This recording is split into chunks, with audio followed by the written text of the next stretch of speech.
1, 2, 3, Tulalip!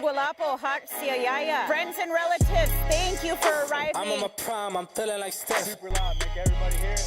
Igwi Tabuhle, Twakwigwa Slalala, Balti Eat Swatufticha. Going next, Looking to go put the coast to city on coast. the map. Takes They another was tryna player. call me, they sent a contract, but I never reply. Let's just send it for the max. Everything I said, man, they know it's all facts. Told them if they want to burst, then they go and get text. We're creating a winning culture here. That's what it's all about.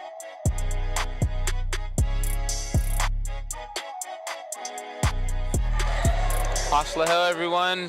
We're here live from the Fancis J, Sheldon gym. I'm Diamante Diaz here with my co-commentator. I'm Matt Tate. Good to see everybody tonight.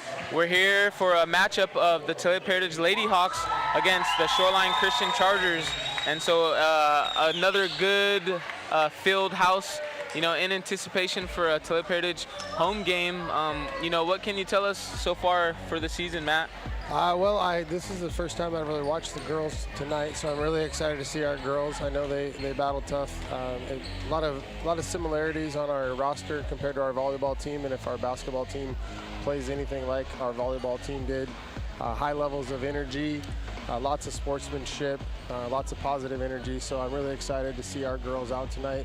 Our JV boys won handily before this game, so that also draws a pretty big crowd in the early hour. Definitely. And yeah, so as we wait for the game, we'll get I think an honoring of our flag. Oh, we'll get a Pledge of Allegiance. Okay, I pledge allegiance to the flag. I don't know. Yeah, we're waiting on some rosters to come through, and I know during our breaks we'll have a chance to review the rosters of tonight's ladies in action. Yeah, and as we close out our Pledge of Allegiance, I feel like our Lady Hawks roster, pretty familiar with it. We do have our away roster on hand, so me and Matt will do our best to, you know, acknowledge some of the Shoreline Christian players in attendance playing tonight. But yeah, like you said, Lady Hawks doing good so far. They won handedly in their first matchup, and so they come in tonight looking to, you know, get another home victory in front of a pretty decent-sized crowd before we, you know, obviously get to a much-anticipated boys game as well. So we have Janisha Zakius for the tip.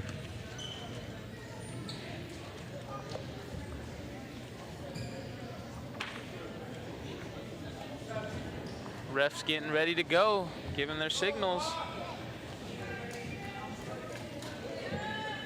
Other familiar faces on the floor. We have Madison Sheldon, Ailani Lewis Freiberg Green. We have Rayleigh Lewis Freiberg Green.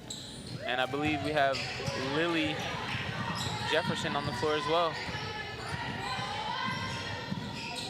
Madison out on the wing, passes inside to Janisha. Oh, and she, a high jump shot there from the mid-range. Oh, good ball pressure by Ailani, and she steals it. And I believe she gets fouled right there. It'll be a reach after the steal on number 1 for Shoreline Christian, Lexi Taylor. Yeah, I'm really excited to watch our backcourt duo with Madison and Ailani in the backcourt. Two quick, younger guards, but played a lot of basketball. I know Ailani worked really hard in the offseason, so this is exciting to watch them play live today. Oh yeah, her mom Roselle would post her individual gym sessions, obviously getting some skill work in. So she's looking a lot better with the ball, being comfortable, and she took a lot of good shots the last time she was at home. Man, really got things going for the Hawks. So, and she looks to start off good so far right now. She got a steal. They got some good defensive pressure, and they force another turnover. Yeah, good active hands there. Good defense by our ladies. Yeah, swarming the ball. That's what you'd like to see. So Ailani bringing it up. They're playing against what looks like, what are you seeing out there, Matt? Looks like a 1-2-2? 2-3 zone. 2-3? Looks like they bring the bottom side girl up a little bit. I like that. Yeah, she was a little out of position maybe on ball.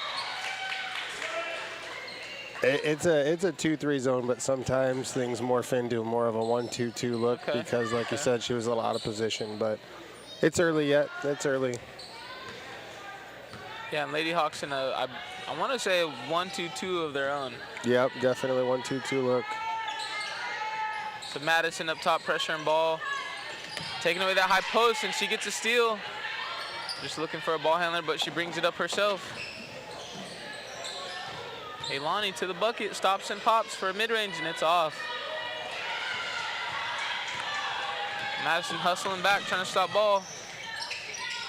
Oh, and it's over, so good contest, and the rebound by Ilani, and she comes racing up the sideline. Pulls it back. Oh, good pass, dish down there to her sister. Oh, with the celebration there. On both those last two possessions, I really like Ilani's getting the ball in a good triple threat stance, attack the basket. There you see with the dish, the previous possession. That's a great shot for her to take, and I would encourage her to keep taking those shots and being aggressive to the hole. So. Yeah, and that's that built-in chemistry, right? You find your sister real easy with your head up, get her a dish down low, and she gets a layup. Misses her free throw, but they get the rebound. Jumper for Lily off the mark.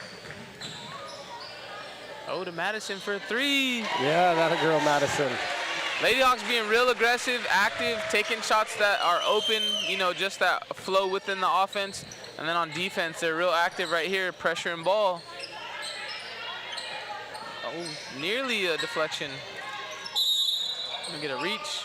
Oh, a block foul there called by ref, I believe on Lily. You see Madison on the replay, knocks down the 3. She puts lots of work into that shot at lunchtime. I can say that I see her working every day and working on some things. You can tell there's a focus and an effort there. So. Oh, and it's still on the backside for Janisha. Yeah, and I want to acknowledge that definitely. I think that it's a kind of a new hunger, right? You get a freshman who's probably chomping at the bit to get on the floor, and so and she's finding the most of her time. Like you said, practicing at school, and then it translates to the game. Yeah, definitely. Oh, Madison hustling back, contested. So good transition defense, and they get the ball, bringing it up court for Ilani. She pulls it out. Yeah, showcasing a little bit of our speed in the backcourt there, which I think will turn out to be a real good thing for us long-term over the course of this season. Yeah, and I like that patience. She gets the ball again. She could have shot another 3. She swings it. Lily drives and finds Ilani on the wing. They get another 3 and then just active on the board. So a 3rd possession. So they're, hustling, just really trying to break this lead wide open. Ooh, and they get a little overzealous defense. Just a little aggressive there. Just a little aggressive there. Yeah, it must have been the 1st or the 2nd. It was October because I had Halloween candy. But Madison looked at me from about half court and she goes, I got this. And I was like, okay, I'll give you a Kit Kat bar. The girl drained it. She hustled me for a Kit Kat bar early on. And so since then, it's been a great interaction during the school day, watching her work on her shot. Yeah, that's awesome to hear. Like I said, a new, and it rejuvenates the team, right? They building from last year. And they probably want to get into that postseason race as well. We've celebrated the boys last year, but, trying to make their own mark, so to speak. Definitely. Ilani bringing it up still 5-0. Hawks being pretty successful, getting shots, connecting, moving the ball well. We get another wide open jumper against that zone defense. Yeah, lots of open shots, lots of 2nd and 3rd chance opportunities. Our girls are really playing good, solid, fundamental basketball and working the ball around the outside to find the open look, making the extra pass. So, real fundamental, disciplined basketball right now by them. Yeah, I'm sure Matt, as a former coach, you can appreciate that, right? Just taking what the game gives you, being patient, trying to find whoever's open, and taking shots within the game. Oh, contested jumper there. Off the mark. Lily with a rebound, bringing it up. Finds Ilani on the wing, another mid-range. Oh, good rebound there by Rayleigh, and then she puts it back up, gets a foul call, so she'll go to the free throw line for 2. It's her 2nd visit to the line, really a testament to her working hard down low, block to block. Good position for the rebound there, no hesitation, going right back up. Those are all the things you want to see from your post players.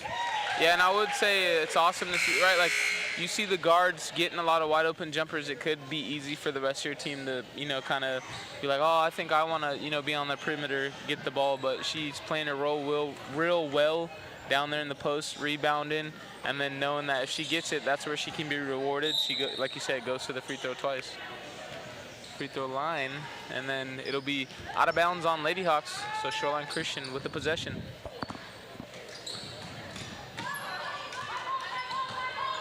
Oh, on ball screen there on Madison. And Shoreline Christian, Lexi Taylor, slithering through the lane, gets a floater to make it 5-2. Elani being aggressive, she found Janisha on the bottom side near the baseline, but gets fouled going through the lane, so they'll take a baseline out there.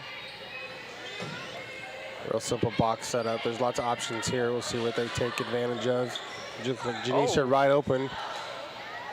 That was a nice, I was commenting on that last game. They got a real slick variety within that out of bounds play. And then we get a steal there. Going strong to the lane, getting a force foul there. Yeah, definitely the last few possessions and comparing Elani last year to this year, you can definitely tell she's taking a lot more ownership over the game. Not afraid to attack the basket right there. You see, gets the ball, goes right up, draws the foul. Does exactly what you want your guards to do. Yeah, and I would say her ball handling has gotten a lot better, right? That builds that confidence to, you know, be more comfortable and aggressive within your game. And so she's attacking the basket a lot more. It's made her more available as a scorer. Which is always good. We'll take more scorers. Take everybody's score. Everybody's a scorer, right? Yeah, absolutely. And drains her free throw. So Lady Hawks extending that lead 7-2. Oh, it's over. Ray Lee fighting for that rebound and gets tipped out, and they'll be rewarded with the possession. Molly Jones-Charles subbing in. Amelia Frazier also subbing in. Oh, deep three. Goes over. She looked like she could have shot it 5 more feet back. I told you, she hustled me out of a Kit Kat bar from half court this year. And then they get a rebound and an easy layup there for Ray Lee on the backside. And still with a lot of ball pressure there. And no communication on defense there on the wing, so Shoreline Christian gets a shot, but it's off the mark. You see on the replay monitor a nice little dump down low for Ray Lee, and she gets a layup. Yeah, no, defensively the girls are moving pretty well. Getting caught on a couple screens here and there, just might be a communication issue, getting the feel of the game tonight. But overall, I mean, 2 points held to in the first quarter is a great defensive effort. Yeah, they're hustling on defense. I was flying around. They're getting back in transition, hustling on defense. And it's leading to them, you know, holding the Shoreline Christian. And then also they're, you know, just getting a lot of extra possessions on offense. Oh, deep three there too. And it goes over, but Lady Hawks back look like they're going to be able to stop this transition play. Oh, jumper though. It's a good rebound there by Ray Lee. She tries to find a ball handler, and Molly hustles to get the loose ball. And Elani being patient, evades the defender and then draws a foul. It definitely looks like the extra work and conditioning focus in practice. And I've walked through the gym a couple times after school, and the girls are running it quite a bit. And they complain about it at first, right? But you can see it on the court. It definitely appears that our girls are in a little better shape this year, which is always good to see. Yeah, you know, a testament to, obviously, you got a couple alumni from Heritage coming back to coach in Katia and Jacinta, as well as, you know, Coach Tim Green over there. Just really trying to get them going. You know, like I said, they have the personnel to possibly have a good run this season, and so, yeah, they're putting in a lot of good work. Looks like they've been real active and prepared. Yep, definitely. It looks like Haley Enoch checking in, number 1, play the guard spot. And Lily Jefferson back in the game. Oh, and then we get a reach foul there. That's where she's got to be careful. I believe that's her second one.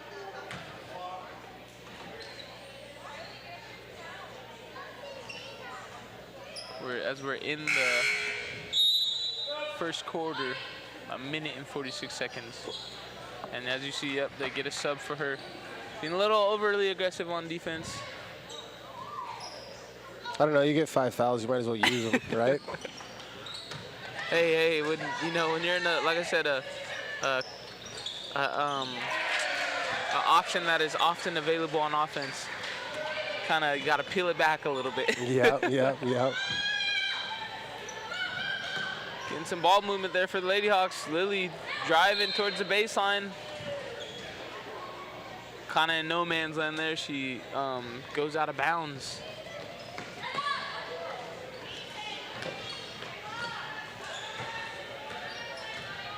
They're still in that zone defense. Oh, actually, that was maybe it looks like man. Got a little lost there.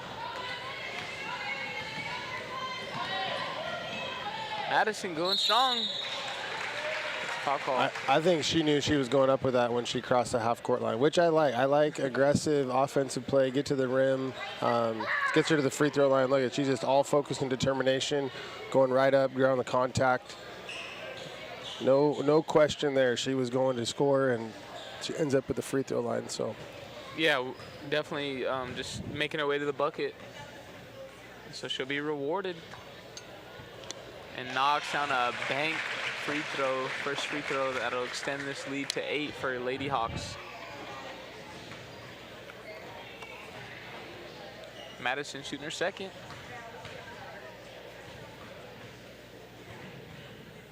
Taking her time on that one.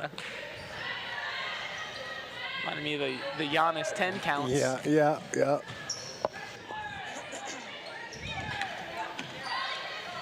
Oh, Amelia nearly there for a steal, misses it.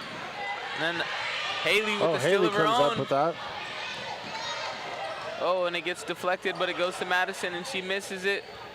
Oh, and then Haley with a rebound, saves it to Amelia, and then Amelia to Molly. Oh, for a jumper, and it's off. And then Lily gets a rebound. Oh, and then a good pass there for Amelia, finding a ball handler, and then it goes to Lily. And it's off again. The Lady Hawks getting back. So Shoreline trying to create something. 24 seconds left.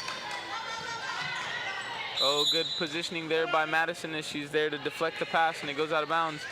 Shoreline Christian with the possession. 18 seconds left here in the first quarter.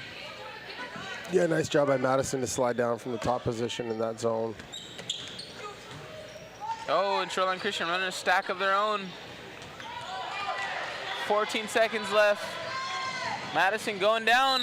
Eyes on the prize. Whew. Being aggressive early, so she'll go back to the free throw line. Like you said, she decided at half court she was going again. Goes through the contact. And as we get our update on stats, Madison Sheldon with 4 points, Rayleigh Lewis with 5. Those are our top scorers to open up for the first quarter for the Lady Hawks.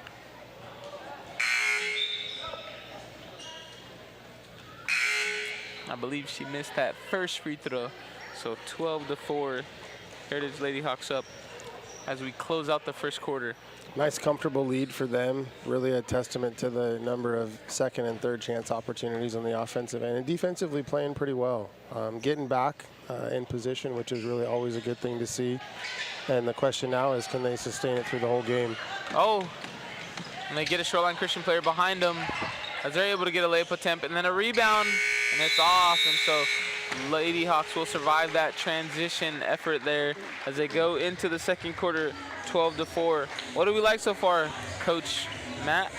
I don't know. I'm kind of been out of the coaching game for a while, but I guess once a coach, always a coach. Yeah, I really do like our transition, offense and defense. You'll see the roster here: Haley Enoch, Madison Sheldon, Amelia Frazier, Elani Lewis, Rayleigh Lewis, Molly Jones-Charles, Tegan Shotbell, Janisha Zacuse, Lily Jefferson, Layla Hayes, Mariah Solomon, a new player that just started school, so excited to see what she can do, and Katie Wilson rounds that out.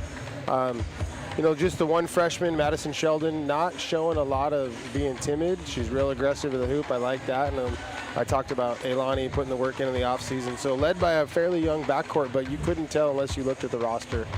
So lots of positive energy all around. Really super impressed with our girls getting up and down the floor. Yeah, I agree. All good points there. Backcourt being aggressive, and that defense is, being stifling as they only gave up 4 points. And so I think we'll see plenty of the same here as we go into the second quarter. Girls looking pretty solid. Even Haley, who joined this year, she's looking like she's ready to contribute, and she's being aggressive when she's getting in there, providing those minutes. Yeah, I don't remember Haley being on the roster last year.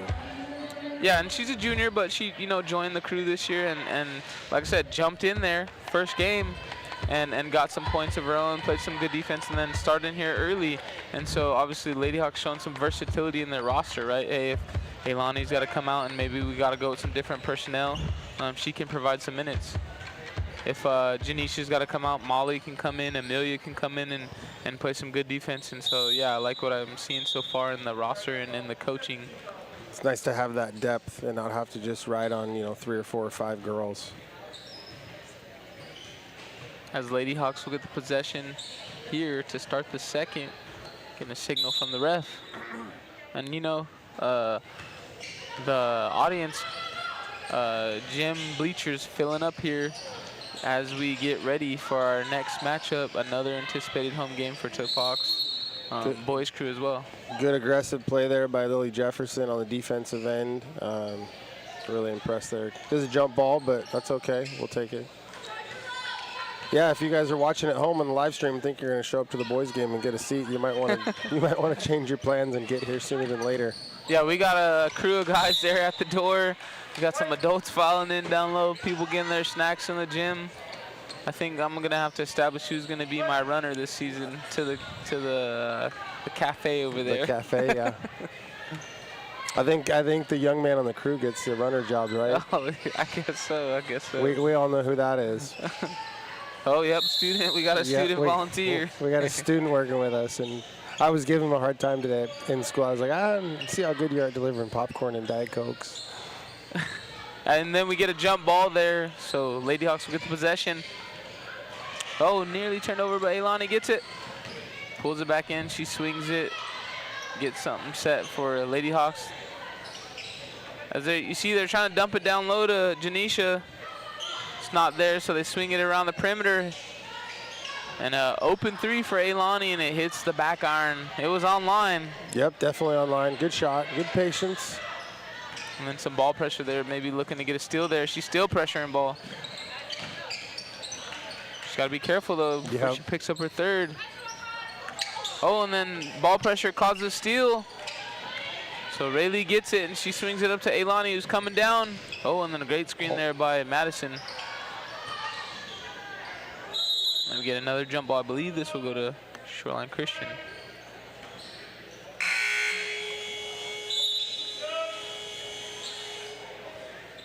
Yeah, you can definitely tell who the spark plug is for our Lady Hawks team. Ailani getting up and down the floor, then following her shot, getting in there, causing the jump ball. It's all over the place. Yeah, and that's what you want, right? If you got a talented crew of guards, you got to, get up and down the floor, cause some havoc, get some easy buckets of your own. And then active on the defense. So Lily gets a steal. She's going to look up and find Madison streaking to the bucket. Oh, she has to throw it back in, passes over, but Ailani gets it and gets a jumper. Nothing but the net on that one. Yeah, great ball movement. Madison couldn't gather to score, so she dumps it back to Ailani. Really good to see those two playing together well. Oh, then we get a reach call there. I think maybe she thought she maybe was going to be able to force a jump. You see right there, Madison saves it, throws it back in. Little step back action. Yeah, good follow through. Like I said, the last one was online, so she had to find it eventually. Yep, of course. Oh, Madison with the steal, and she's going to look up. She has Ailani streaking down. Gets on the floor, and I believe we'll get a jump ball. So it'll go to Lady Hawks. Yeah, great anticipation there. She took away the first initial pass, kind of replaces herself as somebody was going to come fill again, and then gets a steal. And I love to see the aggressive guard play that we're showing right now. Getting on the floor, diving after basketballs, creating havoc, like you said, is wonderful to see. Get another jump ball. Yeah, I mean, what better way to play basketball, right? You don't got to get out and get some in the half court. Let's get out and run. Let the horses run. Play some aggressive defense. You could run the floor all night, get some layups. It's a layup drill. Yep, exactly. See Ailani up top. Lady Hawks just still being aggressive, trying to extend that lead. Oh, and then a deflection. Oh, Amelia thought she had it. Good contest there by Lily, which leads to a rebound there for Ray Lee. Swiped and knocked the glasses off, but didn't phase her one bit. Yeah. Settled with the ball, found the open person. Good pass there, just not online for Ray Lee. But they get a rebound, swing it around. Good screen there for Lily to Ailani, who finds another bucket. It's going to be in double digits before we know it. Like I said, man, she gets ample opportunity to score, and she's aggressive when she's open. Oh, we see a Shoreline Christian player hitting the deck there, and Lady Hawks just swarming inside, and so it leads to a steal by Ailani, who goes to the bucket, gets a layup. Real nice finish there by number 4. Great job, Ailani. Yeah, gets out in transition. As we see here, nice little screen, gets a 3, so a little 5-point run of her own right there. Gets a 3, and then on the next possession down, gets a steal. Forces her way to the basket, gets an easy finger roll. And so that'll extend the lead for the Lady Hawks, 19-4. Get the Shoreline Chargers roster on screen. Yeah, it's definitely a big change. You know, things going well for Lady Hawks. That defense is active. On offense, they're a lot more patient. You know, they're not forcing shots. They're, like I said, just finding shots within the flow of the game. I like what I'm seeing so far. Yeah, I do, and it looks like the Shoreline roster is pretty freshman heavy. So there's a younger team we're playing against, but our girls are handling their business well. Lots of highlights coming from this game. We get the Hawks mascot on screen. I think they look like they're a little young, like the suit's a little shorter than I remember. And let me get a Grinch as well, as we're festive and in the spirit here. I think last year the Hawks mascot was worn by Roger Jones Charles Sheldon, who's Molly's brother, and he fit it pretty well. This one here, maybe we need to get some stilts or something, but good to see the kids out in costume. Love the fanfare. Yeah, it's festive, it's fun, you know, get a mascot. You know, like I said, gym filling up, everybody gets into it. It's a much anticipated matchup.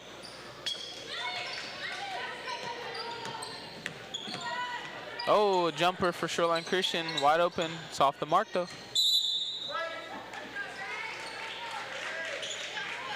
I'm trying to figure out what I'm going to watch. I'm going to watch these monitors in front of us at this nice new ESPN desk we have, or watch the game live. I'm trying to get my comfort zone here at the desk now. Yeah, we didn't really get to talk about it, so obviously you haven't taken the throne for a broadcast yet, so this is your first night on the set, so to speak. What do you like so far about this new setup? I think I feel like I'm on ESPN, legit, right? You know, I got 4K monitors in the desktop. I set my drink on here before the game, and I was like, oh, I need a coaster or something. This is way too nice. So, yeah, definitely shout out to our crew that put this together. I do like our new spot. I like the new spot in the corner. In the corner, yeah. A little bit less distraction with fans being around us in the old spot. And, yeah, just nothing but first class in this operation. Can't complain one bit. Yeah, I feel like I'm courtside, honestly. It's a nice setup. Yeah, definitely. And so, yeah, I feel spoiled. Yeah, shout out to Tulalip TV, always working hard as we're here tonight streaming the Tulalip Hawks matchup against Shoreline Christian. And then we get a jump ball, so it'll go to Lady Hawks. It's like our 12th jump ball of the night. Most of them, I feel like, have been instigated by our Lady Hawks' aggressive defense. Yeah, they're just fighting for possessions, right? You want to give yourself extra possessions. Hopefully it doesn't result in a jump ball, but when it does, every so often it ends up in your favor. And then we see Lily there going down the sideline. Dribbles it out, so it'll go back to Shoreline Christian.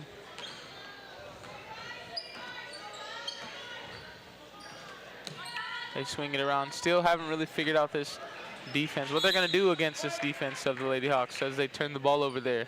It's really stifled their offensive play. Our girls are doing a good job of rotating in the right spots, deflecting passes. You saw plenty of pass deflections, so active hands, good rotation.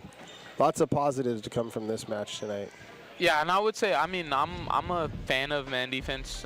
It kind of eliminates some of the confusion sometimes. Oh, as we get a Tulalip Bay Fire Santa run here, 4 to 9 p.m. Friday, December 12th. Saturday, December 13th, and Sunday, December 14th. So there will be a Tulalip Bay Fire Santa run. As you see the fire truck decorated in the Christmas lights, they'll have a Santa of their own. That'll be nice and festive for the community. It says, catch us on nightly runs, wave to Santa, snap a selfie, and donate to the Tulalip Church of God Food Bank. So that's awesome to see. That's an awesome event there. I know our fire department does a lot of great community events. Got to work with those guys pretty closely the last couple years with our fire cadet program. Absolutely. Lily Jefferson actually was a part of that this year. And you know, they're out to serve the community. We had one of their firefighters in the building at school doing first aid CPR for our staff and students, so they get certified, and which is an important skill to have, you know, especially for our older kids that are getting the internship program, those kind of things, and you're out in the community more. So yeah, can't speak highly enough about those guys at Tulalip Bay Fire, both 59 and 60, both of our stations. And yeah, they do a lot of good work, and I like that they like to do community engagement. You know, they like to be seen and do some fun stuff, and like you said, recruiting in the school, trying to prep some kids to go out into that workforce and help, you know, serve the community. But yeah, just good things to see. As I was kind of saying before, we had to highlight that. I'm a fan of man defense, but Lady Hawks obviously with some good man principles, playing that 1-2-2 zone, able to just really mitigate any offensive flow for Shoreline Christian. Madison there, aggressive with the open shot, draws a foul, finds herself at the free throw line again. Yeah, I would agree with you. I'm a man-to-man type of person. Let's go work hard and grind it out. But I have seen, like you mentioned, a lot of those man principles, a lot of communication with our girls, getting their hands in the passing lanes, all those things, which has been wonderful to see. Yeah, they're rotating well, and they deflect on the backside when anything is entered or they swarm ball. And so no need to really go man-to-man, right? If you can just sit in the zone and you guys are active, right? Everybody's still active. You don't get lazy, as some coaches would say. It can just, like I said, really mitigate any offensive attack, and it stops, you know, some teams from being able to run what they had planned for. Yep. Ray Lee with the big board down there. She's doing a great job of battling from the blocks, working hard, using her body to her advantage in the right position. See Madison right there taking away that, you know, any kind of movement there around the wing, and then that forced them to try those long skip passes, entries inside where they're swarming the ball, and they get a jumper. Madison with the step back three. She looked down, it wasn't quite far enough, took a step back to get the three. Yeah, she's finding her shot too. Oh, and then a good rebound there by her. She's gonna bring it down. Head up, trying to find somebody. Finds her sister, Lily. And a nice little floater of her own. So all things going on all cylinders for Lady Hawks. Oh, as there's a shot thrown up there by Shoreline Christian. They get a rebound, and Amelia looks like she's going to get in front of the pack for a layup. Oh, hard off the backboard, though.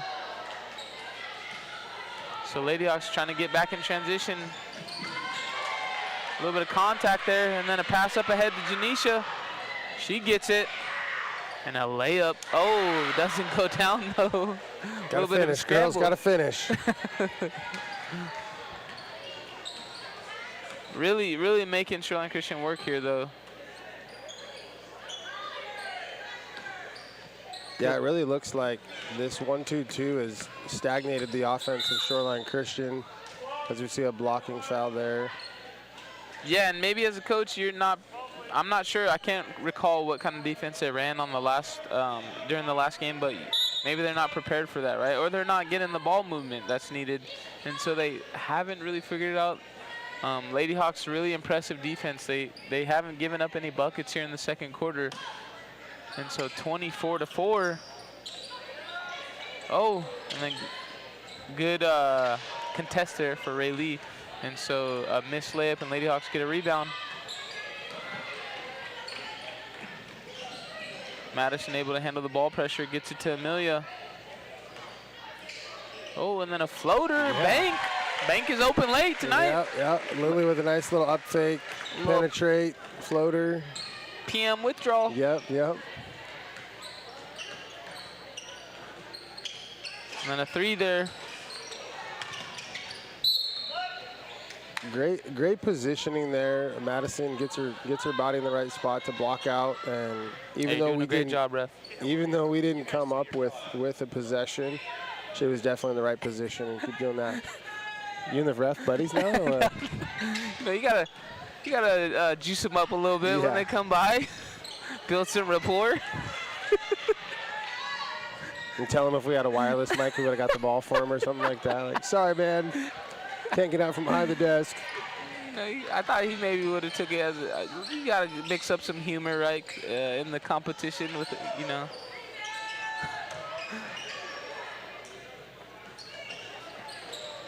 Oh, Shoreline Christian with the rebound. 30 seconds, winding down. And then Amelia gets called for a travel right there. Yeah, my favorite, in between a play, you crack a little joke with them, have some banter. Oh, yeah. Got to keep it a little bit light, right? Can't be all serious. That way, when you get spicy, they don't take it as serious. Give you a little bit of rope to work with. Yeah. Then that's when you get a come on, man, and then you just, all right, I'll chill out. Yeah. Swinging it around there on the wing for Shoreline. They're not able to find anything, and then a deflection for Lily. Oh, it's a steal, though, for Shoreline Christian, and a foul. So number 4, Asina Hale will go to the line, freshman for Shoreline Christian. As we get a stat update, we have Ailani, who's gotten out front. She's got 10 points. Madison with 7 points of her own. And then just things rolling for them as well. I believe Rayleigh still has 5 points. And so Lady Hawks extending that lead 26-4 with 8 seconds left. Yeah, really a good half of basketball for our girls. Lots of positives to take from this. I'm sure that Coach Katia Brown's going to have a lot of things, maybe a couple minor tweaks in the halftime conversation, but keep up the energy, keep up working hard on defense, and like I said, with our guard play, and really everybody is getting out and running a little bit. You see Millie on that last possession, even though she traveled, she's still getting out and running, and that's one thing that you can't really, you can try and coach that, but it just takes some inner drive from the player to get out and run and go get the ball. A pair of free throws knocked down by Asina Hill for Shoreline Christian. 8 seconds left. Lily gets it up the court quickly to Janisha. She looks for a shot, dribbles it, finds Amelia underneath. Oh, and just not enough time. So Lady Hawks will go into the half up 26-6 against Shoreline Christian. And we'll join you here shortly after halftime. You'll get some highlights and a great halftime feature.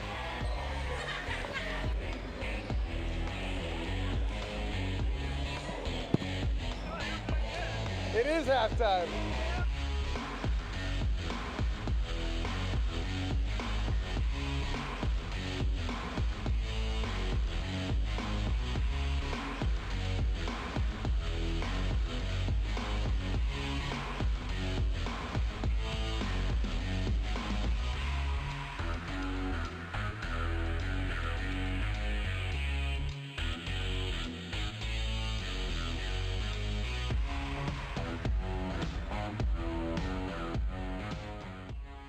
Welcome to the halftime show where we are going to recap what happened this weekend in the WIAA State Football Tournament at Husky Stadium alongside Diamante. What a great weekend we got to witness this weekend. You can see here Kashmir against Royal. Huge game with Kashmir going really into Royal. Just a great overall game. Yeah, it was a lot of back and forth, man. It came down to the wire, and so a super exciting game to watch and to witness as we had a fellow tribal member, not only be in the game, but got himself a touchdown, as you see there. Jacoby Tate. Jacoby Tate was all over the field, but Royal did a great job keeping the game inside the distance, going for long runs. Jones takes it to the sideline, makes it a 14-14 game, goes up, actually here in the late quarter. Kashmir does a great job, gets it to child member Jacoby Tate up to the sideline. Huge play to bring them in within the distance. This championship game here, guys. Kashmir Bulldogs go all the way to the 10-yard line and setting up a possible touchdown, but turned over very quickly. Royal goes in, but Kashmir dials back in, gets it to the right receiver, goes in, has a chance, tie it up right here. They do. QB of Kashmir ties it up, but goes for 2 to take down the 6-time defending champions, just falls short just a little bit. Man, what a game. Like you said, a lot of back and forth, and just unfortunately Royal was able to dial it up at the end, score there after they got ahead, and then on top of that, Kashmir wasn't able to jump back in front. And that wasn't the only game going on this weekend. We had Archbishop Murphy taking on Tumwater, a very heated rivalry game in the 2A division. Wide receiver taking it. Archbishop scores first. Yeah, Henry Gabala with a big play there for a score. Then they get a touchdown there. Archbishop doing it all over the ground game, getting involved here early, taking the early lead, making sure, keeping Tumwater on their toes. You could see fans just loving every second of it here at UW Stadium. Tumwater does not bend, but Logan Freiberg bends it all the way. What a play. Just turns the ball over, almost lost for words, gets a huge statement sack there for Archbishop, and they go ahead and take those points. But Tumwater climbs back, makes it a 1-touchdown game. Can they climb back? Archbishop basically writes this one off. Yeah, Jack Severs right there with a big catch, broken tackle to really put the nail in the coffin, and then we see celebrations after that shortly. Logan hoisting that trophy. Like you said, big play, shot out of the cannon, forced fumble, sack there, which leads to a long touchdown. And also, we cannot forget about Lake Stevens, the 4A undefeated champions, taking on Sumner. McGee all over the field for them here against Lake Stevens. But Lake Stevens keeps it a game, one of the best high school games I think I've seen. What was your takes on this one? Man, it was great. Not only the best game, but probably the best individual performance. You know, Lake Stevens was up a juggernaut, and Lance McGee, he really didn't show that the first time they played earlier this year, but he scored 6 touchdowns, 400 yards, and Lake Stevens, they stayed with it. They climbed back in. It almost looked like it was going to slip away, and then it went to OT, and it was anyone's game. Lake Stevens gets that first possession. They're not able to capitalize, and as we'll see here on the highlight, Lance McGee proved to be too much. Yeah, the rushing attack, just also 4 rushing touchdowns for Lake Stevens, and for them to be able to climb back into this game after Sumner had 2 touchdown lead on them very early. They go into overtime, like Dee was saying. What a game. 4A primetime matchup. Nothing more you like to see. Lake Stevens does a great job. Tries to go in on 4th and 1, just short. They hand it off to McGee, basically onto the 1-yard line. Sumner, after the OT stop, makes it 1 yard for them to score. They do. Sumner takes this one. And also just want to be able to notify all the other tribal members that were on these teams. It wasn't just teams here in Tulalip. There's tribal members all over. Kashmir, Lake Stevens, Archbishop Murphy, all over the field. Not even players, coaches, and athletic trainers as well. Yeah, beautiful showcase to see that. Yeah, we have a great wide range of membership out there doing a lot of great things, obviously, in all the sports. And so there were multiple athletes playing in the state games this weekend. Great weekend. And also, we are going to be coming up next here with Lachute Seed Word of the Day. Today's Lachute Seed Word of the Day is basketball. Spubba-beat. Spubba-beat. Spubba-beat.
really flowing in this game, Matt? Yeah, really a dominant performance in the first half by our Lady Hawks, not only offensively, as you see on the scoreboard, but defensively, like we talked about. They're doing a great job in their 1-2-2, executing some really good man principles, as you can see, come out here with lots of fire, lots of ball pressure, and creates another turnover for us. Yeah, as Ailani gets a steal, and she shows you she can go left too. Another nice little layup for her. Yeah, and like you said, we talked about it a little bit, but Madison just doing a great job. When the ball goes to the wing, she's still active and has got a couple steals of her own, or ball pressured, which has led to a steal. Yeah, definitely. Like I said in the beginning of the game, was excited to watch Madison and Ailani, our two guards, and they're real active players. Even though they're younger, they don't play with a lot of fear. They play with just a lot of aggressiveness, which is awesome to see. Yeah, they begin out in transition. In that last possession, Ailani, showing she can go left and right. There was a moment last year that I had with her just during the school day. I just caught her real quick. I said, hey, work on this, work on that. Off season's coming up, and really proud of what I've seen because I saw some of the stuff in the off season she was doing, and then right here with that left-handed lay-in, just a kid that's committed to getting better, which I like to see that, putting the work in. Yeah, and I would say, I mean, as we get a foul there, but because I'm, kind of young into my coaching, a lot of times people, I think just kind of a PSA to parents and kids is, folks kind of overcomplicate the preparation and they want to get with somebody who's going to do, 10 different things, whereas like if you can fine-tune the fundamentals really well, she's really active, her effort is up, her energy's up, she's playing great defense. And yeah, getting out in transition and finishing. Nothing, too elaborate on the floor, but just finishing. And it's really factored into her increasing what she's scoring and how she's playing on defense. Definitely one. I mean, I would, as a parent of high school athletes now and a former coach, you can't really debate fundamentals. If you're fundamentally sound and do all the things right, do the little things right, be detail oriented, but you never get anything, especially athletically, without putting the work in. And it's all the work, early mornings, late nights, really paying attention to things you want to get better in that really matters. So you get a turnover there after some ball pressure. Yeah, a good ball movement. Those are things that, sometimes with a trainer you don't get. And as we see, a layup there. But, one-on-one sessions, I would say. Trainers aren't bad, but with one-on-one sessions, right? So just working hard in practice as well. They've a testament to what they've got going on with the program. Yeah, definitely. I mean, Katia's a first-year head coach here for us, but obviously probably has a lot of guidance from her mom. Been around basketball her whole life. But yeah, I mean, probably born with the basketball as soon as she could walk, was dribbling. Played a lot, played at a high level, played for us back in the day. And, kind of carrying on the coaching legacy from her mom, Tina Brown, who's coached a lot of basketball, coached a lot of years. Not just here, just all around in Native communities. So we get a foul there on Janisha Zacuse. Yeah, we get a go-ahead pass there on the highlight reel, and then Ailani down the middle of the lane for a nice little floater layup. And so, yeah, she just, scoring at will. Yeah, and I agree, Matt. Katia, obviously first year here, but like I said, been around basketball her whole life. Comes from a basketball family. Obviously, the great Freddie Brown and her brothers and mom who have all played basketball. Dad was probably a collegiate basketball player as well, and so just a basketball family. Decided to give back to the program and share some of that knowledge, and doing a great job so far. Oh, and then a bucket. Great job, Lily, there. Right spot, position, attacking the boards. That's the one thing that we've probably got 10 points on second or third chances. I would be fairly certain that the Shoreline locker room included quit giving up second chances in their halftime speech. Yeah, that's easy. It's another thing, easier said than done. It's effort, right? There's a little bit of technique that goes on with getting on the boards, but it's all about effort too. Ailani with a nice crossover about the half-court mark for an easy right-handed lay-in. Looks like we're going to get a timeout from Shoreline. Yeah, Lady Hawks come out of the half, out of the half with a 10-point sprint, running that score up, and so they extend that lead, and so Shoreline Christian forced to take a timeout. Yeah, 10-1 run there, I believe. 36-7 is the score right now. Lots of intensity just continuing on everything as we see Tulalip Lights and Ice, excuse me. Cosita Village presents Tulalip Lights and Ice, free to enter holiday celebration featuring 9.7 million dazzling lights, a real ice skating rink, and fun for the whole family. Definitely, I had a chance to take my entire family last weekend. They were all over here for state football and whatnot, and man, what an amazing display. Just lights up the night, and just awesome. I would encourage you, if you haven't gone out there, plenty of fun activities on the weekend. And it looks like your family got in the photo there. Yeah, we got invited to do some of the media marketing for the event, and it's awesome, man. It's just good to see the tribe really kind of making things festive for that Cosita Village business front, draws in people. And then obviously, who doesn't love Christmas, right? Not only just the Christmas itself, but going and doing the holiday things. And I think that place is it's real photogenic for all the families, good food. Yeah. So yeah, like you said, you brought your family out. I'm glad you enjoyed it. We had an opportunity to walk through all the concession stand and the vendor booths, and it's always good to catch up and see a lot of our native community members that are entrepreneurs. They all have a food stand or a concession stand, and go around and talk to them. And sounds like they're doing well. Judging by the traffic, I don't know how they couldn't be doing well. We went to Olive Garden for dinner, and it was like an hour wait on a Sunday. Man. I was like, man, I like the lights and ice. I just don't want to wait for dinner for an hour. So we opted for something different that night. But definitely a great thing for our community, bringing lots of people in. Yeah, great business venture. Oh, we see a turnover there, so to go back to Lady Hawks. I was going to say I like it, obviously, because, you get to go out and you get to see, we saw a Grinch shoot here, but they got even cosplay people there to take photos with the family. So it's just fun for folks to get out there. You see a jumper for Lily, and it's online, nothing but the net coming out of the timeout. And so Shoreline Christian yet to figure it out how to stop the Lady Hawks.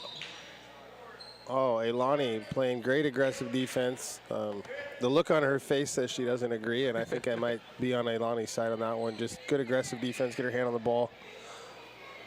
Yeah, and it's hard because, the shoreline's up, so floodgates are open, kind of refs trying to help the flow of the game. Oh, deflection there, and Elani gets it. I thought she was about to break out for a layup. Lady Hawks find it, though. Mr. Madison, she can shoot it from there. She thought about it, Matt. I know you'd like to see that, seeing her practice that shot. Oh, yeah. A jump ball again on that last possession there with the turnover. Elani makes a really athletic move, dives for the ball on the ground, rolls around, gives it to Lily before she gets called for a travel or a jump ball. Lily, passes it up to Madison. Just real great ball movement from that box play. Great opportunity to score there for us. Yeah, they have it down, couple different looks. I saw them be pretty successful. They get a layup attempt there, so obviously executed it real well, just didn't get it to drop.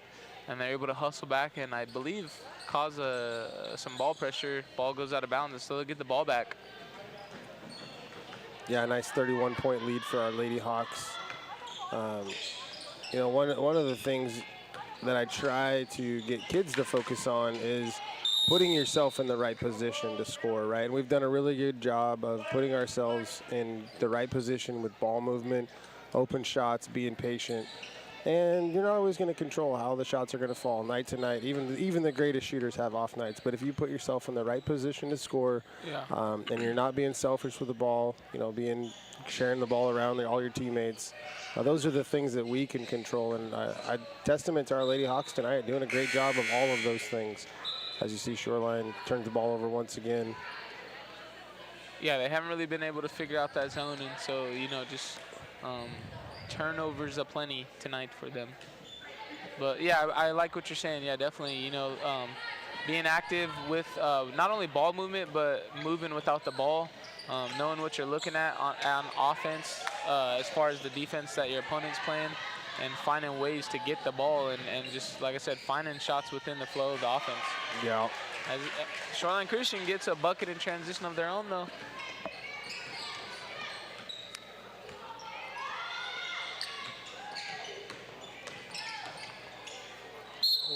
Lily with the and one. Great drive to the hole from the wing. Yeah, she was aggressive there. She gets to go to the bucket, knocks it down, and then she'll get a free throw.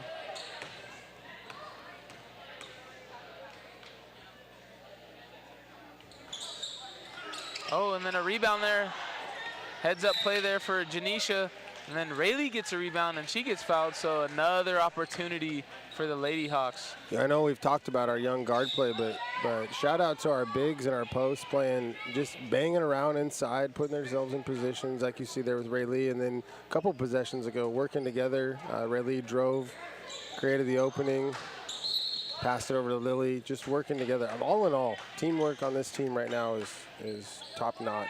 Yeah, they're doing a great job. Just, you know, like I said, a high effort, just really getting after it, and obviously not taking their foot off the gas as they're up 31 points on Shoreline Christian. Playing some great defense, forcing that jumper, and getting on the ground for a rebound there by Rayleigh. And I believe we'll get a loose or a ball on-ball foul, so Lady Hawks will maintain the possession.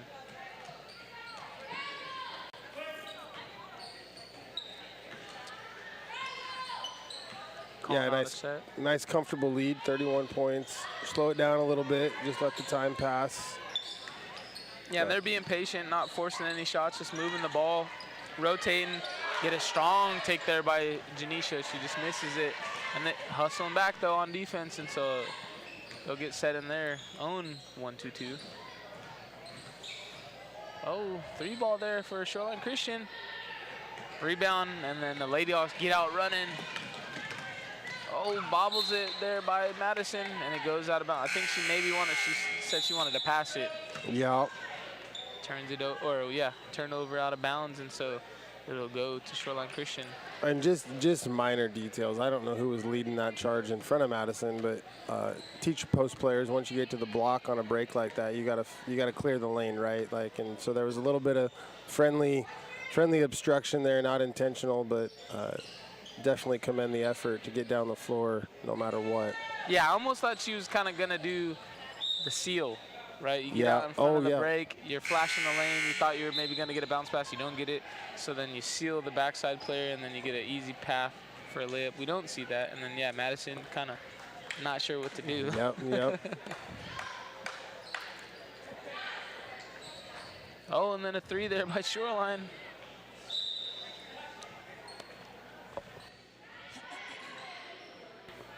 And it'll be, I believe, tipped by Layla Hayes, and so Shoreline will maintain the possession. Baseline out there. Yeah, first time on the floor right now for Layla. Good to see her out there putting the work in. Oh, and then Janisha gets a rebound and nearly turns it over, trying to pass to Lily. Lily strong with the ball. Oh, up and under, and it's good. Says, I'll get it my way. And we saw somebody flash on the backside looking for the ball. It's all me, coach.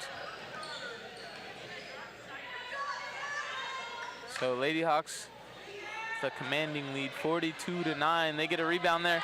Madison getting out in transition. Oh, off the mark on the layup. Layla gets the rebound, passes it out. Oh, 3 in the corner. Active. Had a chance, definitely. Lily with the steal. Yeah, it did. It looked like it was good. I like how she flashed to the wing, right? She missed it. She still got open, just couldn't knock down the shot. And then they give up a bucket, so we got a minute, just under a minute here in the third quarter. Really a highly productive third quarter, 16 points for our Lady Hawks. It was a great quarter, especially in high school girls basketball, right? Get out. I like to see us carrying energy and intensity from the first half over into the second half. As you see Lily taking it there. That camera angle, you can't quite see the look of determination on her face in that possession there. we had the perfect shot here, but just nothing but going to the hole. I'm scoring, Coach. Yeah, I like it. Aggressive, you know, just secure with the ball, right? It's a, if you're getting out in front of the pack and you're trying to, you know, maybe create something, be secure with the ball. We don't want to see a turnover. She is, and then she gets a nice little jumper. Oh, turnover there by Madison. And then fouls on the layup attempt, and it goes down for Shoreline Christian. So number 14, Ava Hansen, will go to the free throw line for Shoreline Christian. One of their 5 freshmen on their roster. Really a small roster for Shoreline Christian. Yeah, and kind of a big deal right now with, you know, obviously a high tempo game. You know, sometimes coaches are looking at the bench like, we got to keep an active rotation. Looks like we got a foul on Black 4 with the hold. 22 seconds left in this quarter. Come down, probably run something out of a set type of a play. Finish the quarter on a high note with a bucket would be the hope here. Oh, 3 there for Lily, and it hits that kind of that top support beam there that's holding the hoop. Goes out about that. It's the second time now.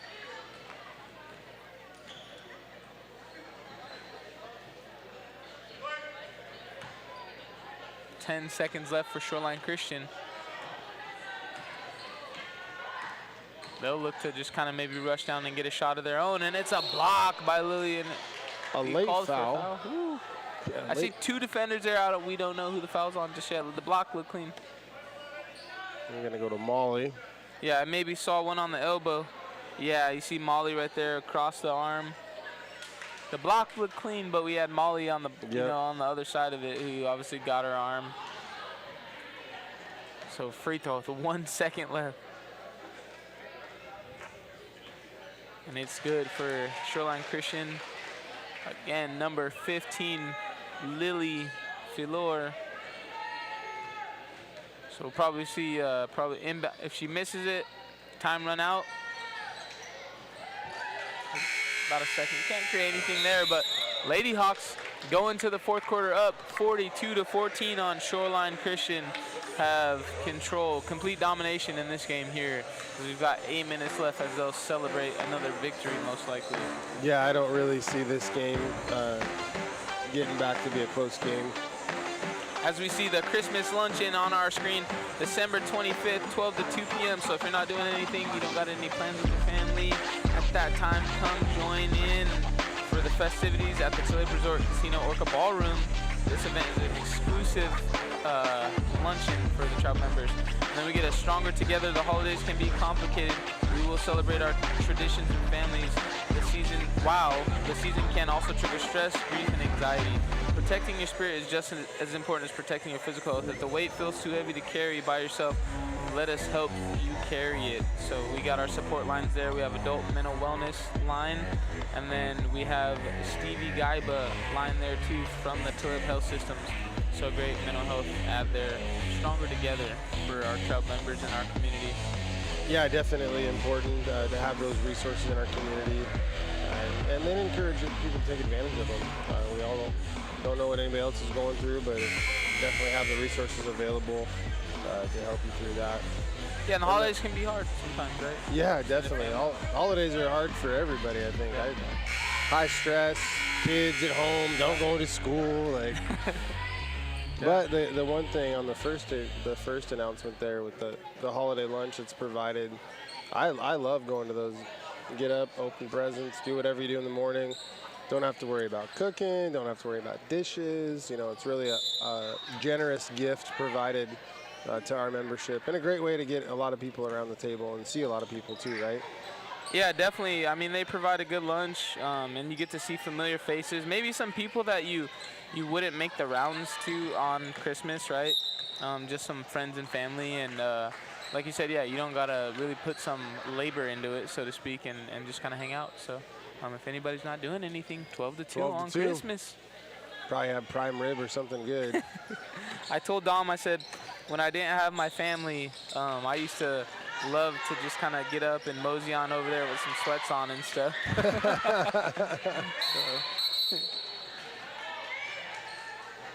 Once again, Ray Lee there battling down low. Yeah, and she'll get a, I believe, what was that, a foul? Foul call? Yep, foul call on Shoreline. Oh, and then I think we got maybe a scrape there on Ailani. She's got some braces on and also maybe made some contact with one of the Shoreline Christian players. She's all right, though. She'll stay in. Don't wipe it on your jersey if there's any blood. Don't wipe it on your that'd jersey. be awful.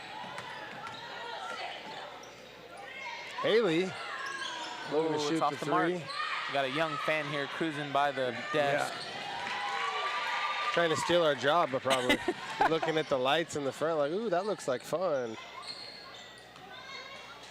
I see you're pulling double duty tonight, snapping some photos from the announcer's booth.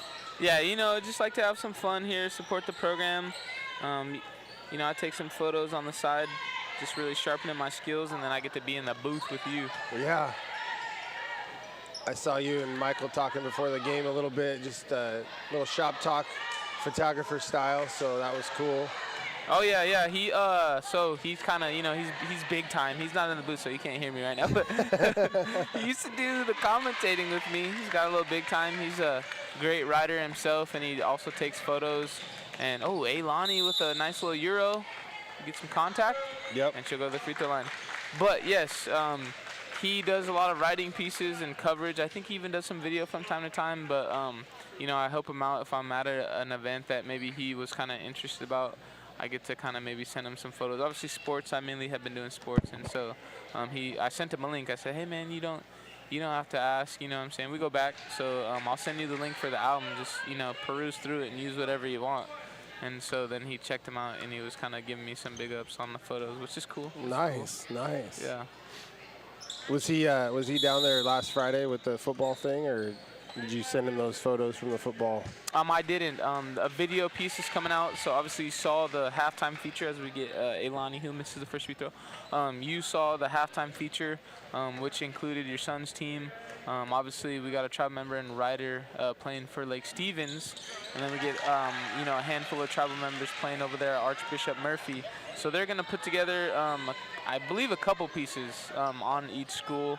And then maybe one big piece for all of them, you know, just kind of highlighting the kids that are out of area playing and doing great things. Obviously went to the state championships.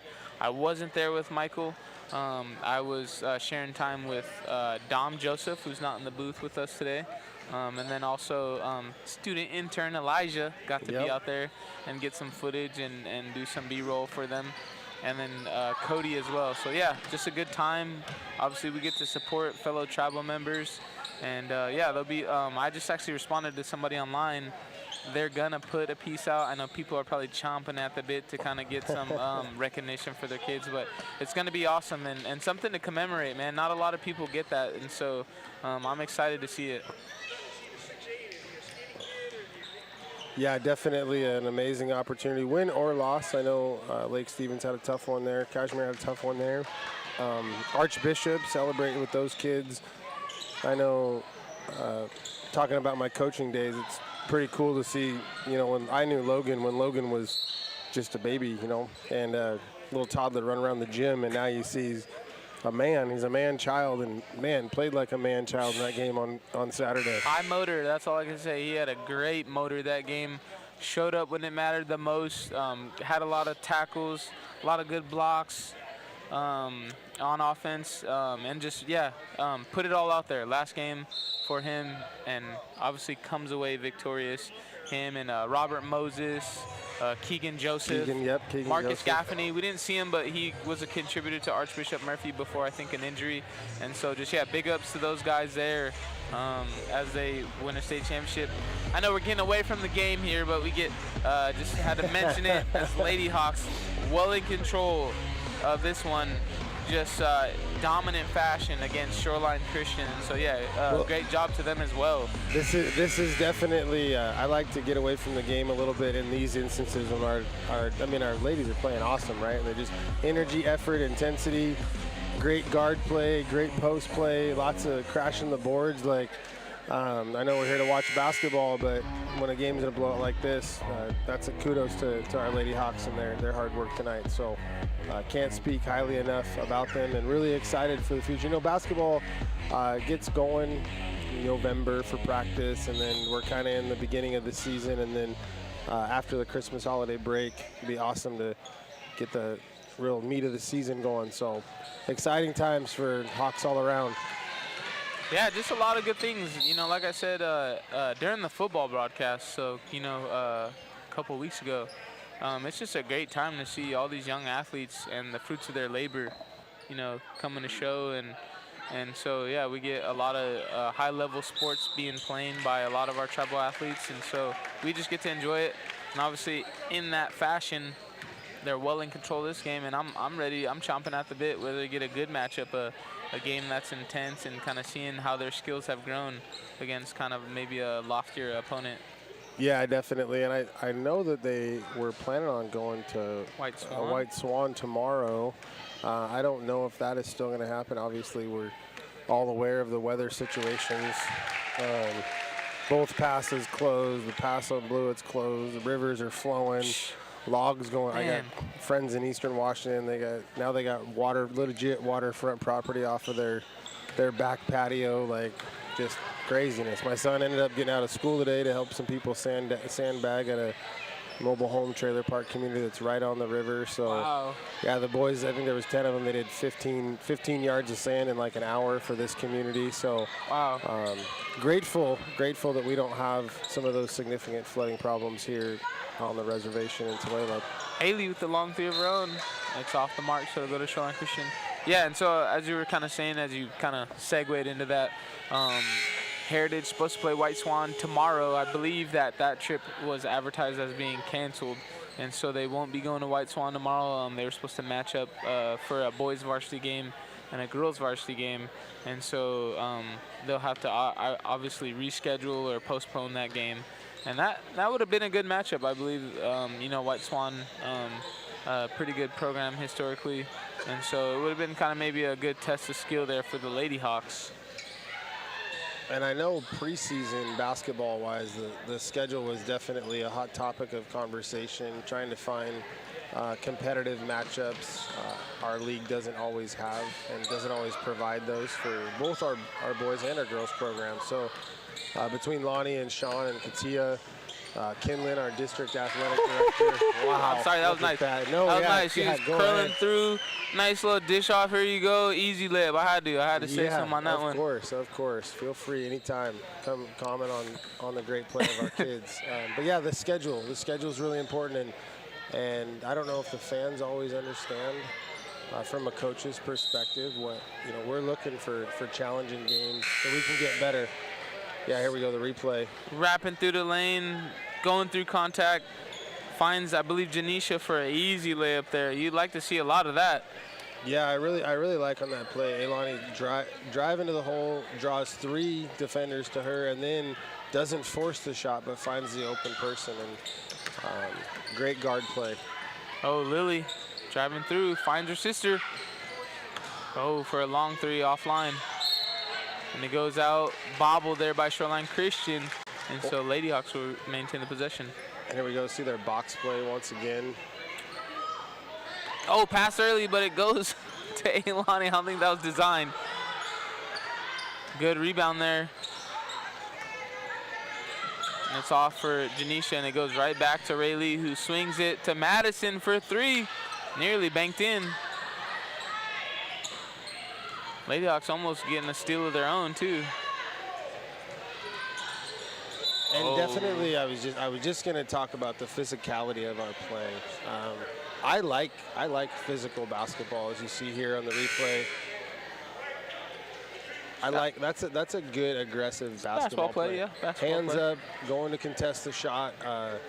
Like you heard me in the first half, there's a reason you get 5 fouls. Use 4 of them every game. That's perfect for me. But it really changes the style of play and can intimidate some other teams that aren't used to that physical style of play. So kudos to the girls, kudos to Coach Katia Brown. I really like that physical, aggressive style of play we're seeing tonight. Yeah, and I mean, if it's within the confines of the game, you know, I think sometimes people think that basketball is not a physical sport, but if it's within the confines of the game, I like it too as well. And so, yeah, good foul there. Makes, you know, maybe the other team think about if they're going to get out in transition and run. And then goes to the free throw line, and who knows if she makes this next one. Well, and your favorite people with the stripes and the whistle will let you know where the confines are.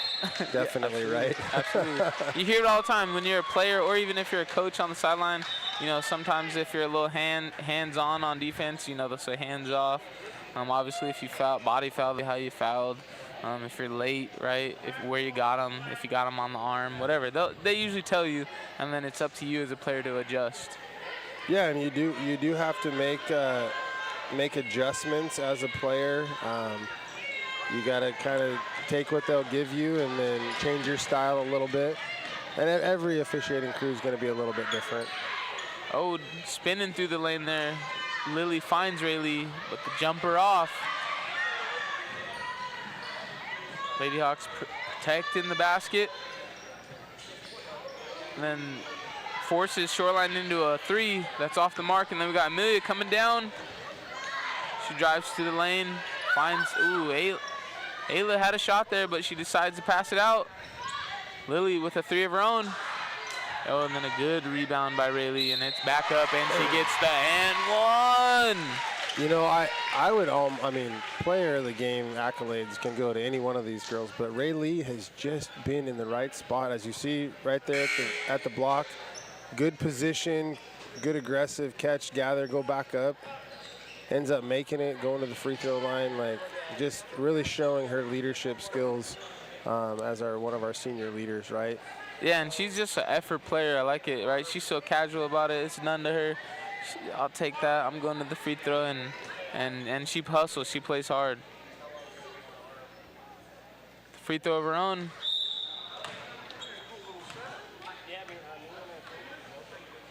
Looks like a lane violation. Oh, on Shoreline Christian, so she'll get another shot. Oh, no. Violation on the shooter is what it turned out to be.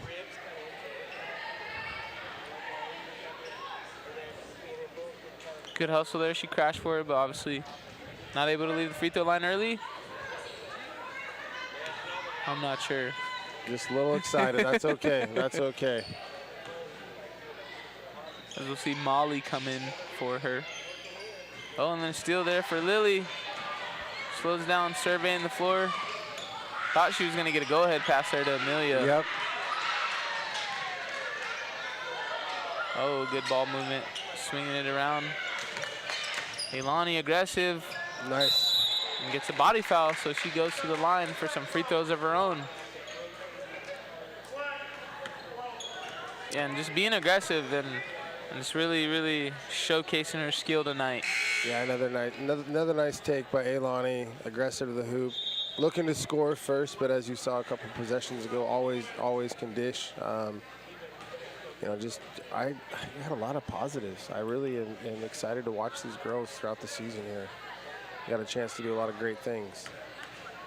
Yeah, and I mean, I think obviously as the season goes on, you just get your legs more under you, right? So they might even play a little bit faster later on into the season, which could help them, you know, probably be a little bit more explosive on offense, getting in transition. So I'd love to see that as well. We see the free throw off the mark. I believe they're still in a zone. Get an easy rebound there for Amelia. Yeah, Amelia getting in on the rebound action, running the floor. And I like what I'm seeing too from Ayla. She's getting out in transition. She was calling for it, flashing to the basket. Obviously, she hasn't got a shot of her own, but she's still calling like she wants to get on the board. Yep. She wants to get in the books, Coach. Of course, and this is the time we're probably talking about getting everybody the ball, getting everybody a chance to score, get their name in the scorebook, in the paper, right? In the stat line, so. Yeah, Aylani with a free throw of her own, and it's short as we got a minute 48 here. Lady Hawks up big, 48-15 against Shoreline Christian. And we get another free throw for Aylani. Rattles around out. Oh, she's aggressive though, trying to get a steal. Oh, nearly causes a turnover there. Ooh, maybe a carry there that went uncalled. But Lady Hawks aggressive right there. They get a rebound, getting the ball. Amelia trying to dribble it through some pressure. She finds Ailani. And we get a 3 here for Lily. Oh, nothing but the net. Waking up the entire gym there. I don't know. I think Coach Katia Brown's giving everybody the green light to shoot. There's been lots of people shooting from beyond the arc. Great defensive play there by Molly. Tip away. You know, I would say within the offense of the game, or within the flow of the offense. Oh, as it goes off the shot clock. 57 seconds here. Right, it's just a good shot, good ball movement. Ailani finds her early, just a simple, one pass, and she's open as Shoreline trying to play the zone, but hasn't been too active. And then she celebrates as she gets a 3. She flashes on the wing. Oh, nearly got another one. Yep. And then gets a jumper to rattle. That was touch right there. That was shooter's touch. Rattles around.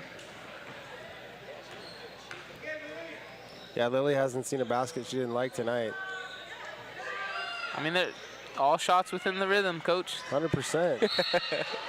Within the flow, within the flow. If they're falling, shoot them, right? shoot them.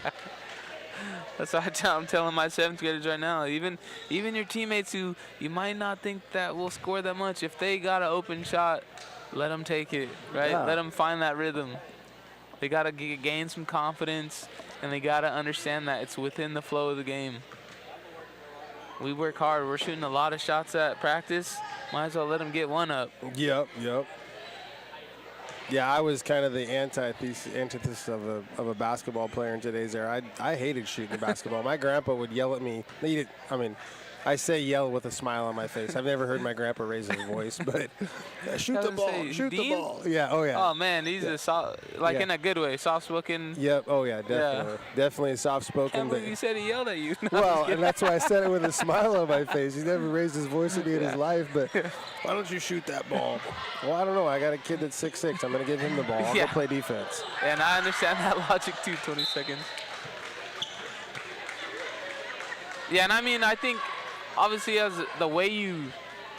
we got 18 seconds left here, the way you drill it and practice for your team to gain that confidence. Obviously, you probably gotta practice so that it's game situational. They're shooting a lot of shots, getting ready, and so they're doing a good job tonight. And as we get a final update for stats, we have Lily Jefferson who ekes her way into a tie for points of the night, 15, and Ailani who has 15 points as well to finish out the game. Those are our leading scores for the Lady Hawks as we nearly close out the game. But I think Ailani might jump ahead. She's at the free throw line right here. Right here, she's tied for 15 points with Lily. Will she knock down this first one? Number 16. Good. And so she's got, leading scorer of the night, Ailani, Lewis, Freiberg, Green, knocks it down. Another one. Oh, nearly rattles in, and so time will run out. And that'll close it up for the Lady Hawks as they beat Shoreline Christian 54-15. Just a dominant victory. As we close it out, we'll be joining you here shortly for the boys matchup of Tulalip Heritage Hawks versus Shoreline Christian in a bit.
1, 2, 3, Tulalip! Hawks, friends and relatives, thank you for arriving. I'm on my prime, I'm feeling like Steph. Super loud, make everybody hear it. Igwi Tabuhle, Twakwigwa Slalala, Balti each swat Yufticha. Going next, Looking to go coast to coast. Takes another player. But I never reply, let's send it for the mess. Everything I said, man, they know it's all facts. Told them if they want to press, then they go and get text. We're creating a winning culture here. That's what it's all about.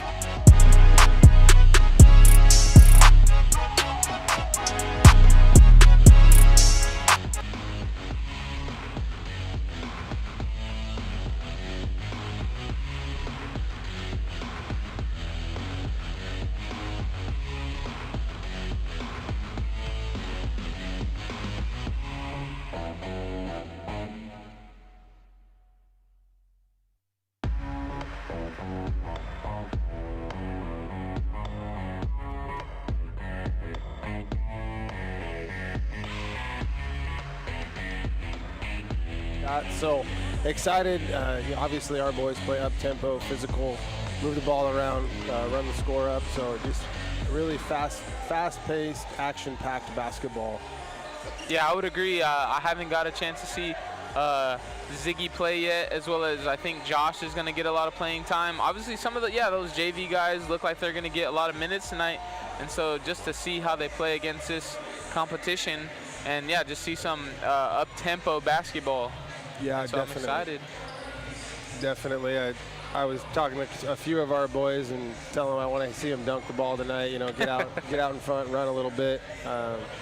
So lots of action here tonight. And I don't know much about Shoreline Christian. I don't know what they have. Just a brief glance of their roster. You know, 5 seniors on the roster, so a little bit of experience, but also there's 3 freshmen there. So should be exciting. See what it brings. See what the night brings as we get the starting lineups right now. Yeah, we'll get an introduction of starting 5 from each team.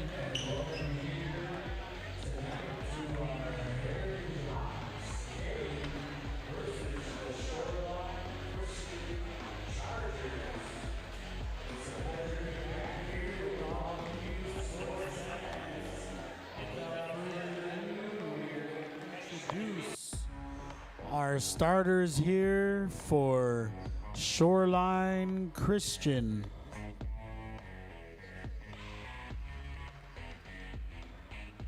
Elias Bothell, 0.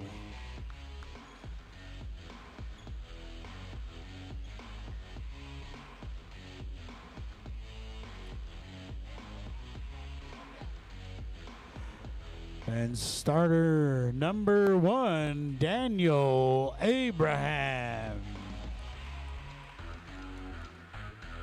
Starting number 4, Kel Stewart.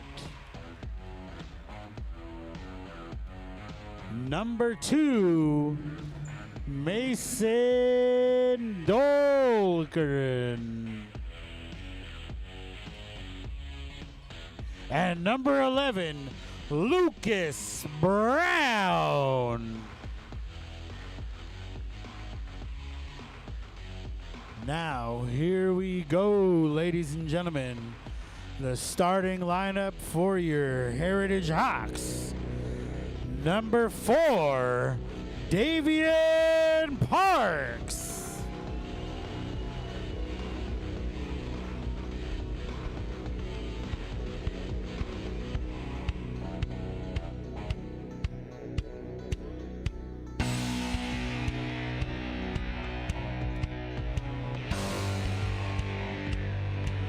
Number 12, Davis Bashar.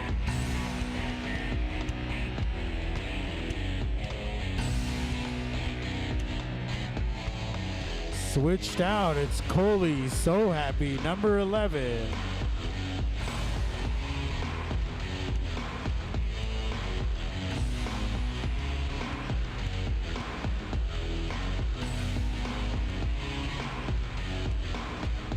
And number 22, Ziggy Miles Guilford. Number 23, Peyton Hatch.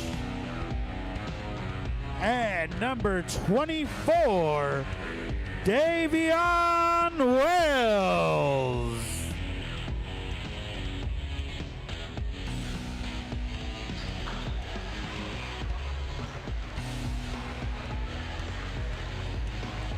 And ladies and gentlemen, before we go into gameplay here, I want to say thank you to our DJ this evening, providing the wonderful sound. Round of applause there, DJ Ryan Martin. We are gonna do our anthem here. So ladies and gentlemen, if you could at this time, please rise. Gentlemen, we're going to ask you to remove your hats. Ladies and gentlemen, if you do not have an eagle feather in that, we're going to ask you, as we pay homage to our stars and stripes here, with the traditional flag song.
All right, thank you. You may be seated. As we get a flag song there by Anthony Blue Horse. Our referees are ready. got a little jump start on it, but yeah, we get a flag song there.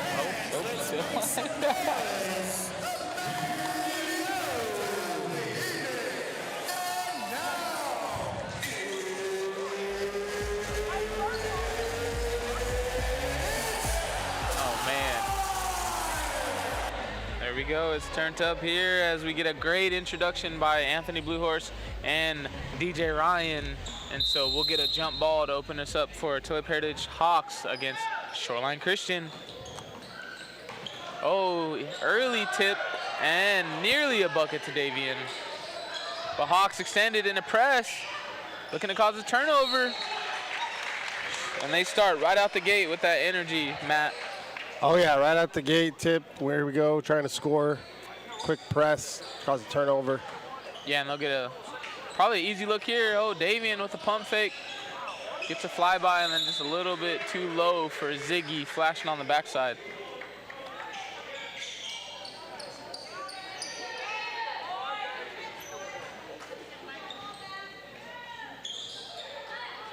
And we get Hawks extended, and then what just probably looks like more of a man right here. Some man ball pressure. Oh, nice take there by number one. Bucket by Daniel Abram.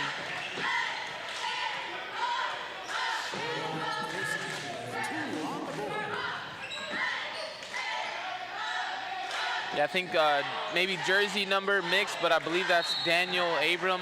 Oh, is that okay? Yeah. Shoreline Christian. Just managing against this press.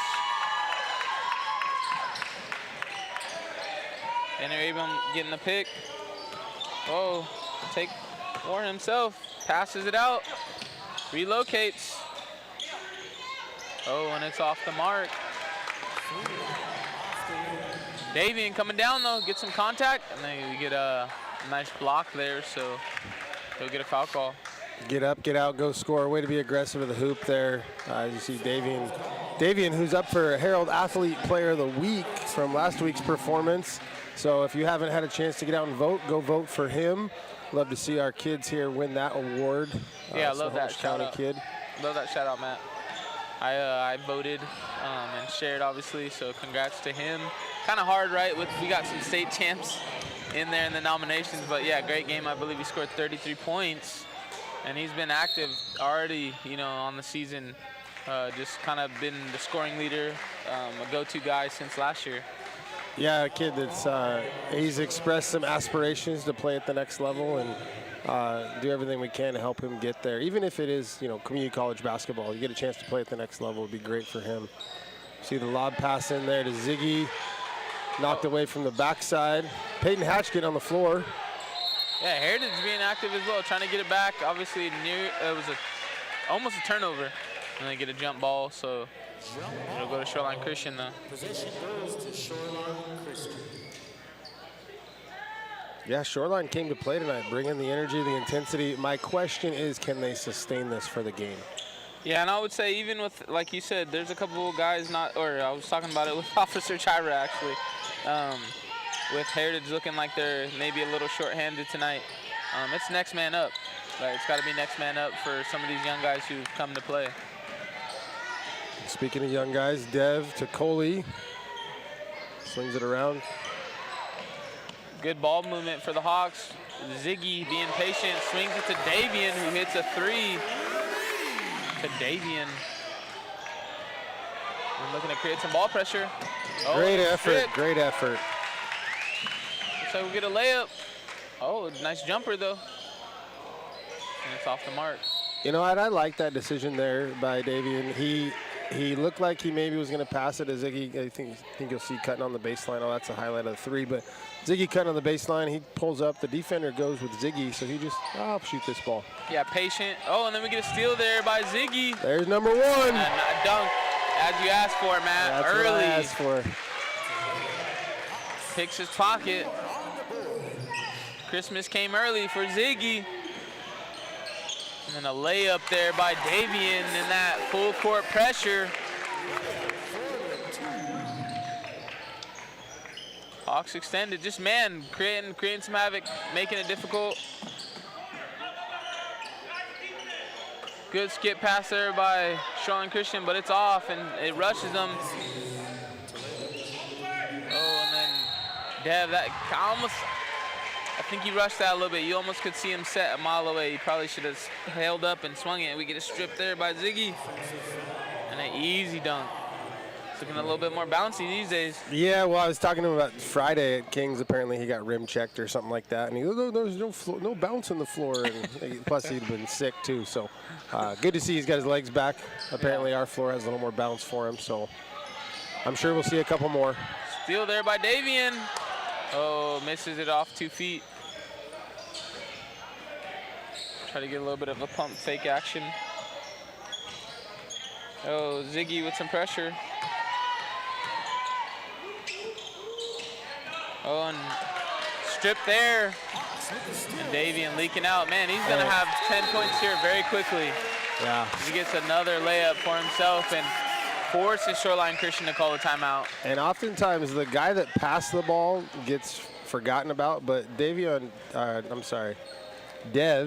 did a great job of finding Davian for the score there. Eyes up as soon as he got the ball with Dave leaking out there. So good team basketball.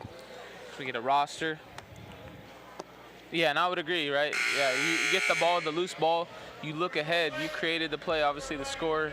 Davian kind of getting in the books here heavy, but great ball play there by Devion, who finds him early as he's leaking out. And so they jump out and jump on Shoreline Christian for a lead here with a run.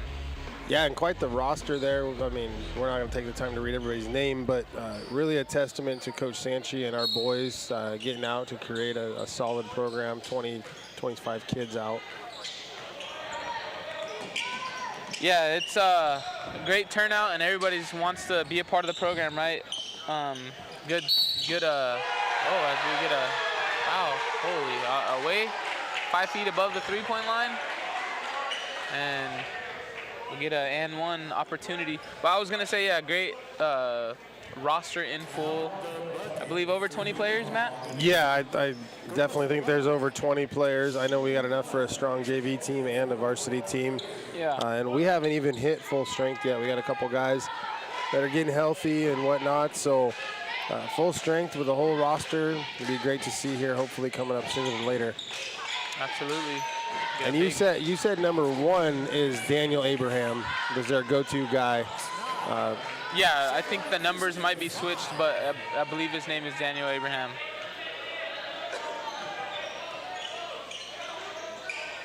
Kind of a 2-3 zone there from Shoreline as we get a chance to reset. Looks like Davis, Bashan, and Tokala Black Tomahawk are checked in the game. This is more of a typical lineup for us.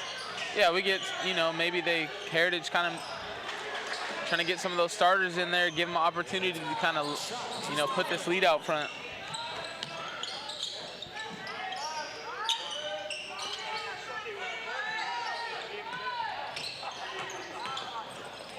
Oh, we get a steal there by Davian.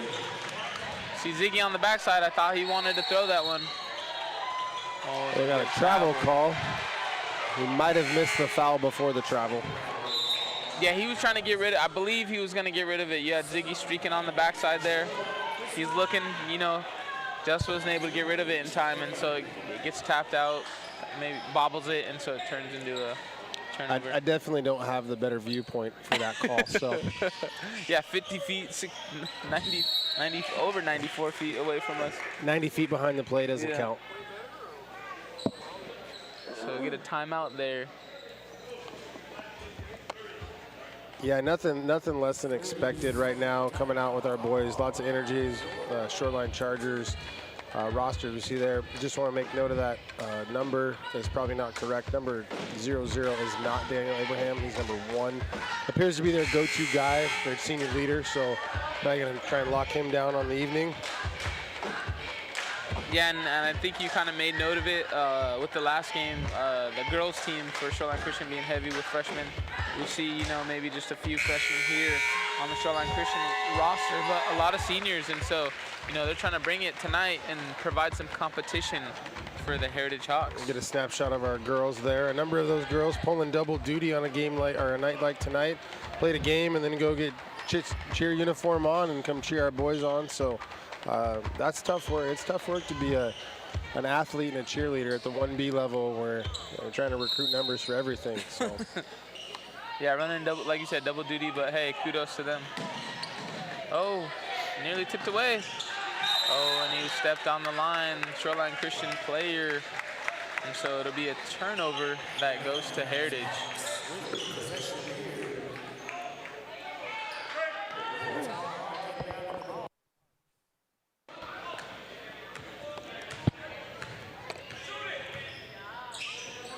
Kind of a 5-out set from the Hawks here. Probably get this, you know, zone defense moving. Oh, we nearly get a beeline drive there for Ziggy, and it's off the mark as he kicks it for a 3. Oh, and they trap ball, but he escapes. Look out on the baseline. Lots of bodies flying around on the baseline. Good defense by Davis there. Get his hands on the ball. Yeah, as we see on the replay monitor, help comes. And a good block just hanging around the rim. Yeah, Davis did a really good job of shadowing the basketball there and following it as a little bit of circle action trick play there with Daniel Abraham. Yeah, he's a good basketball player. You know, look at him. He's probably 6'4", got a good body on him, moves well. Definitely somebody you got to keep your eyes on. Not afraid to shoot from the outside. Obviously there showing he's going to take it to the rim. So lots of eyes on him defensively. Yeah, I'm sure obviously the coaches will make adjustments, right? You know who like you said, who the go-to guy is going to be. They're going to swarm ball when he gets it and make sure that everybody's protecting rim if he gets downhill. Yep, definitely. Looks like a substitution. A little bit of conversation on the sideline between the scorer's table and the official. And then Coach Sanchi trying to get some clarification on that. Heritage looking to deny ball here on the baseline out. Oh, nearly a steal for Ziggy, and then they pass it to the inbounder. Swing pass over there all the way to the other side, and then they get a post up for a layup. So Shoreline Christian hanging around. Yeah, definitely a different game, a different matchup than it was last Thursday when I watched the boys. So we'll see how they do when they have to compete a little bit. Maybe a little bit of pressure. Oh, a nice set there as they get Davis wide open in the corner for a 3. Yeah, kick to the wing, off-ball screen by Ziggy. Davis running the baseline. They've run that play a couple times, I think. Yeah, and he made note. I saw him at the Kings game. As we see a knockdown 3, he comes running through for a corner 3 here. He said, "Hey, did you pronounce my last name right?" So he corrected me. I've been saying it Davis Bachan. It's Davis Bashan.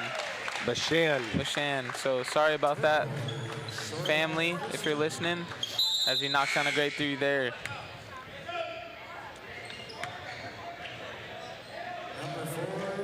I don't know, is that French? CH makes a sh.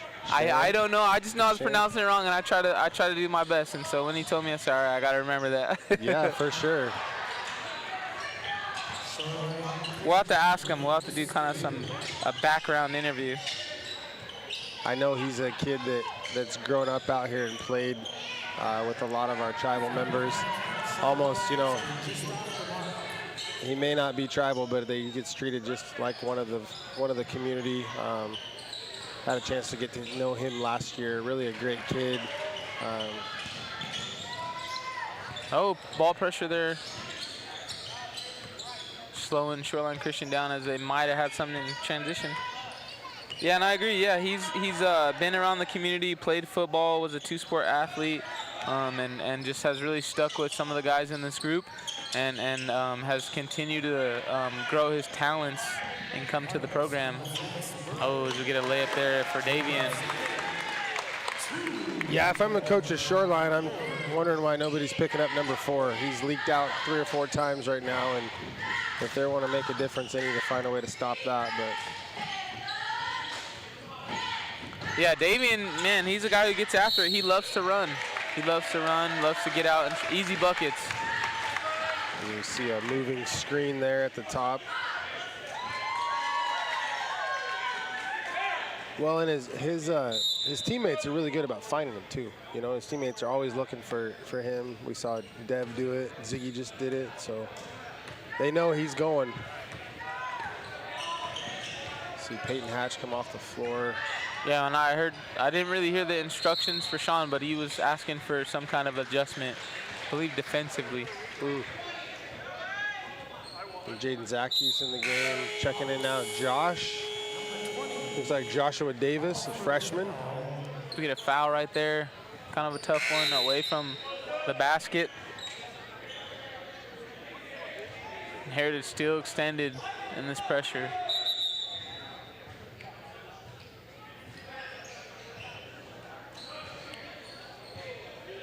Maybe a little strategic subbing by Shoreline with 40 seconds left. Pull out their guy. We pulled out our number one and pull theirs out. Yeah, and they're able to kind of break a little bit of the man-to-man pressure there. Get a three-pointer in the corner. Oh, off the glass, but it's off. And then an errant pass leads to a turnover there. Ziggy coming down in transition. Just swinging it around, and he gets it back. Short on the three there. Takala comes out with the ball. 10 seconds left. 8 seconds left. Heritage looking to get the last shot. Takala for three, and it's good. Fans loving it. And we get a stat update. So we have Davian with 9 points, and then Davis, our next best scorer, with 3 points. And so Heritage up 17-7. And that'll take us to the second quarter as we get another update, another ad for the 2025 Tulalip Bay Fire Santa Run. It'll be Friday, December 12th, Saturday, December 13th, and Sunday, December 14th, 4 to 9 p.m. Yeah, 4 to 9 p.m. Everybody be out in your neighborhoods looking for the fire engine and Santa. I think they donate to the Tulalip Church of God Food Bank, so lots of community right there this weekend. And then a little preview, go see the lights and nights after Santa, right? There we go, I like that plan. And then we get another ad for the Stronger Together mental health wellness ad. So while we celebrate our traditions and families, this season can also trigger stress, relief, or grief and anxiety. Protecting your spirit is just as important as protecting your physical health. If the weight feels too heavy to carry by yourself, let us help you carry it. And so we get a line for adult mental wellness phone number, and then another phone number for Stevie Gaiba. So anybody needing some mental health supports, please reach out to those lines for support. Man, that DJ's got it cranked over there. Yeah, I did send a message before the game got rolling about the volume on the DJ booth. Even though we're opposite and as far away from me as you can get, he definitely has a sound system. So Shoreline Christian still in his zone.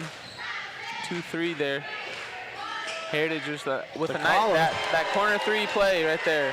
2 in a row for Takala. Ends the quarter, starts the quarter. Yeah, heat check, yeah. They're doing a good job of finding him. He's doing a good job of shooting when open. Yeah, definitely.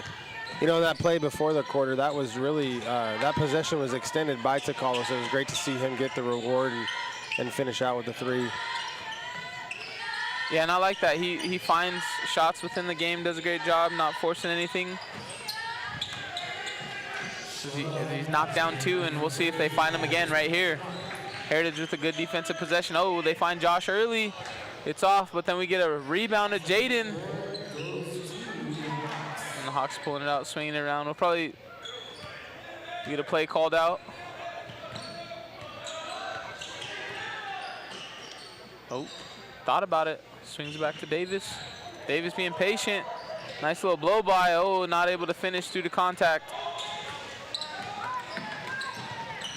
And then good defense by Takala. And we get a go-ahead pass by Josh to Davis for a layup.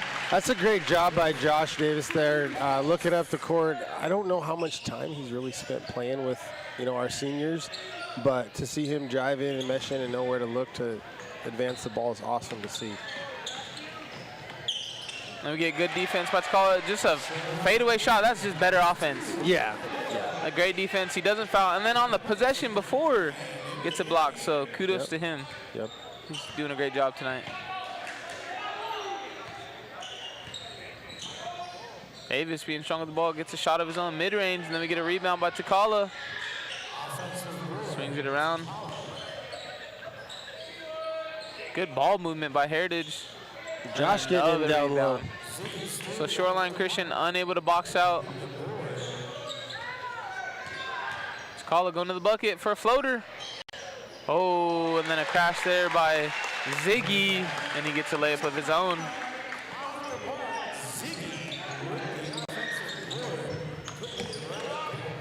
Oh, and then get a foul call. So see it on the monitor right here. Floater attempt by Takala. Ziggy was maybe looking for a putback jam. Yeah. That's hard. Caught it a little late off the rim. Yeah, I think he had that on his mind and then had to adjust mid-flight. Let me get a foul call here by Takala. So, or on Takala, and Shoreline Christian player will go to the free throw line. Looking for a number, kind of a hard angle. Number 5, we got William Tijerina. Knocks on the first one and then gets a bank free throw to go in. We got Peyton Hatch coming in. Looks like Davian back on the floor. Yeah, we get a look, you know, kind of a mix-up of some depth on the roster.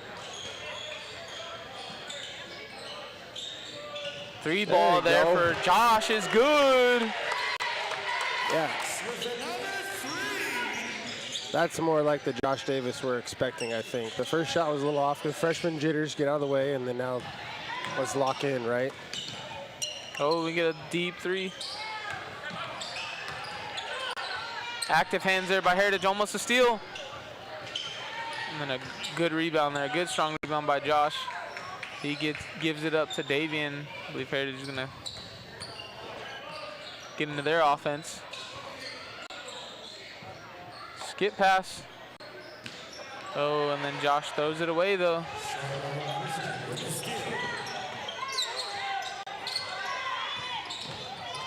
And then we get, that's a tough one. He's kind of coming off a screen. Yeah, he's kind of, that's what he was mentioning to the ref, and creates a little contact. Yeah, if you watch this play closely, it looks like there's a little bit of extra activity as Ziggy tries to get around that screen. Maybe not see it from that angle, but. Yeah, kind of squeeze him. It creates some contact, and obviously knocks the player off balance, so he'll be called for a foul. I believe the sub was already coming, so he'll come out of the game. I believe that's at least 2 on Ziggy. Oh, okay, so maybe just kind of Sean trying to make an adjustment. Yeah. Shoreline Christian passed it to the post. Heritage with a rebound.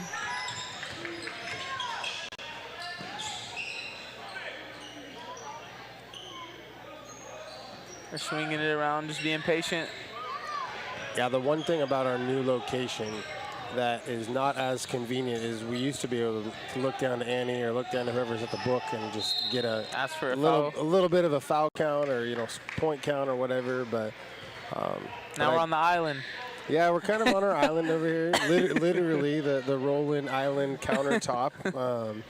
I'm not complaining at all. Not complaining. I love the new setup. But convenience. It's away from the people. We need an instant messenger. Maybe that's what we need. A little computer, dial it in. Yeah. Give Elijah something to do, I think. Man, that'd be something. If we could start getting a screen with some stat updates, that'd be, you know, this shout out to the production crew. I'm not saying they have to do it, but if they do, that'd be next level. Definitely would be. That would be like. We get another 3 there by Davian.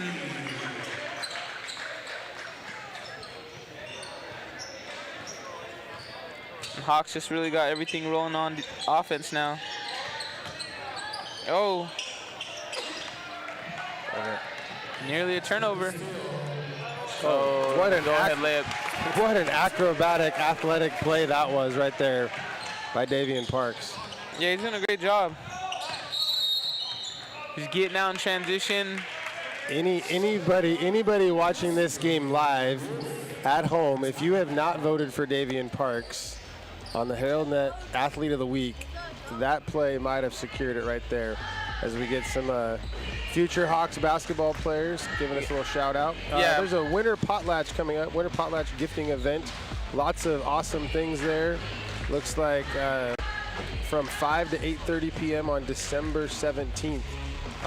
If you go to that event and get bored, I think that would be your problem, because there are plenty of things to do. As we see the contest, ugly sweater contest for all ages, festive sweater, original sweater, win some prizes, Christmas character contest, so dress up as your favorite Christmas character. The contest starts at 6 and you must be present to win. So man, lots of community activities. There's no reason that you have to sit at home during the holidays. Lots of stuff for our families to do. Yeah, all the same events, so just an extension, right, of the contest and things that they're doing. They're, just trying to add to the festivities for the holiday. And so, yeah, if you're not doing anything on the evening of December 17th, they have the gifting potlatch event. And speaking of the holidays, here comes Mr. Grinch, followed by our Hawks mascot. Looks like he's spreading some holiday cheer with, I don't know, candy? We gotta wave him over here and see what's in that bucket. Oh, there you go. Back to action, ladies and gentlemen, back to action tonight. Contested three-point shot. Yeah, Matt's got a sweet tooth. He's dreaming of the Grinch coming over. Oh, yeah. But, before we got into the holiday events, we had a couple players walk by. One, my AAU player. So for the Tulalip Hawks, for the Boys and Girls Club, we got an AAU program, and Matthew Moses Jr., who plays for 6th grade for the AAU Tulalip Hawks. So shout out to them. Shout out to the Tulalip Hawks AAU program. How many grades do you guys cover there at that AAU program? I believe it goes from 4th grade all the way up to 8th grade. Okay. And we got a couple girls teams as well. So some good. girls teams for some of the grades. And then we have obviously boys teams for all of those grades. And so there's probably a bunch of players who play for the program. As we get a 3-ball off the mark, nearly drops in, toilet bowled around. In and out for Davis there. Great shot, great look, just rolled around the rim, in and out. What Coach Sean has wanted to do is, have his, as we get a foul call there. Looks like an intentional trip there. We'll see on the replay there, maybe a little bit of controversy on the sideline. Obviously, Coach Sanchi going to go bat for his players. Looks like, not a wide enough camera angle, but Peyton obviously wasn't happy with that. Yeah, he gets a foul call, and so obviously, not just to kind of make anything else come from it, right? You get your foul call. Obviously, you want a basketball play. I think that's what he's kind of upset about. But, plays got to go on. He's got to stick with the game as they've got a good lead here. And they get another foul call. A little bit too much contact. This goes back to what we're talking about in the girls broadcast about the boundaries, right? The officials right now, maybe down here on this end, so I was getting a little physical down there. Questionable, maybe a little soft on that call, but setting the boundaries so our players and young athletes can adjust accordingly. To call a Black Tomahawk back in the game with the nice take. Definitely draws a foul there. I think it's a foul call. I like that by Davian, right? Right before that, Davian he's on a roll. He's nearly got 20 points before we go into half. He is not selfish. He gives it up, pulls it out as defense was collapsing. Tells Takala probably to reverse or get it to the open side on the floor. Takala finds, a lane on the other side and gets a foul call. So good patience there by the Hawks. Yeah, this senior class with Davian, Takala, Davis, they've grown up playing together. I know that youth program-wise, there's plenty of dads, probably Bubba, and I know Marlon was part of that group for football. Really invested a lot of time, much like you're doing right now with that 7th grade group. And just a shout out and a much thanks given to all those coaches of previous years that invested so many countless, and I don't want to say thankless hours, but but countless hours that lets our boys come out here and compete like this. And so you see a three-pointer there by Davian. Yeah, absolutely appreciate it. Yeah, definitely. I always think about it. I always reflect on it. Like, obviously, it takes a lot to coach. You know, just kind of thinking that's great defense there by Heritage. We got a couple young guys, you know, my age or younger coaching for the Heritage Hawks, and, you know, a tribute to, you know, all the mentors that they got along the way. We get Bubba, who still comes back and supports the program. I think he even gave up his evenings to come back and coach the 8th grade AAU team. And so, as we get a and one layup there. Yeah, just a thanks to those, you know, coaches, mentors that obviously have helped along the way and cultivate that basketball in our community. Yep, Davian making a good hard hustle play, and then at the very end of that, you see Davian help up. Yeah, good sportsmanship. Good sportsmanship. Always want to call out that when we see it. But yeah, I think I remember Winona, Bubba's wife, told me that he kind of got wrangled out of retirement. I was like, I thought your boy was younger than that. She goes, he is. I don't know what he's doing, but hey, once a coach, always a coach. And when your services are needed in the community, you step up. So. And I will say, because I you know, I'm kind of now within a little bit of that coaching circle, is as much as you feel like it's a lot of work, it's a lot of reward. And it is exciting, and it can get fiery at times, but, you know, and you're around the sport, which obviously most coaches enjoyed growing up playing it, and so just to be around it, it just kind of extends that. 30 seconds left. What does we get?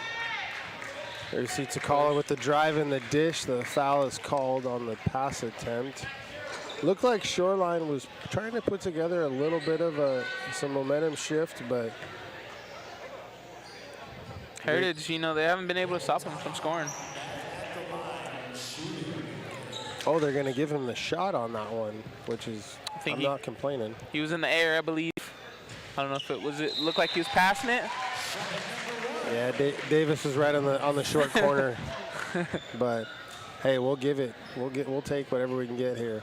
You know, Takala is one of those kids. He's not real flashy, not real outgoing, he just kind of comes in and takes care of business and does his work, and then at the end of the night, you're like, wow, that kid's an impact player. So lots of fun to watch him. Oh, little handsy there by Davis. Yeah, Takala's got a smooth game, you know, doesn't try to do too much. He's actually improved a lot, too, as a ball handler. And then, you know, I've always kind of known him, watching him play as a good shooter, pretty smooth shooter. And so he's really extended his game. And he's got more athletic. I think the first game he went for a dunk. You know, I had to tell Dom, I was like, I think he's the most athletic one in the family now. Yeah. He was actually in class today. Davis and Takala were talking about dunk training. They were telling me that there's actually science or whatever they want to call it that shows if you lower the hoop to 9.5 feet, it helps you finish your dunk. Oh, wow, okay. So they're getting into it. No wonder he's getting bouncy. He's been thinking about it a lot, getting after it. But yeah, it was the first time I seen him do that, and it was early in the season. Yeah, no, it's good for him. As you see, last second shot by Peyton Hatch, and 38-16, Heritage leads Shoreline, and it looks like he has some stat updates for us. Yeah, as we close out the half, we get Davian with 14 points, Takala with 7, and Davis with 8. Heritage leading 38-16 as we go into the half, and we'll see it here shortly.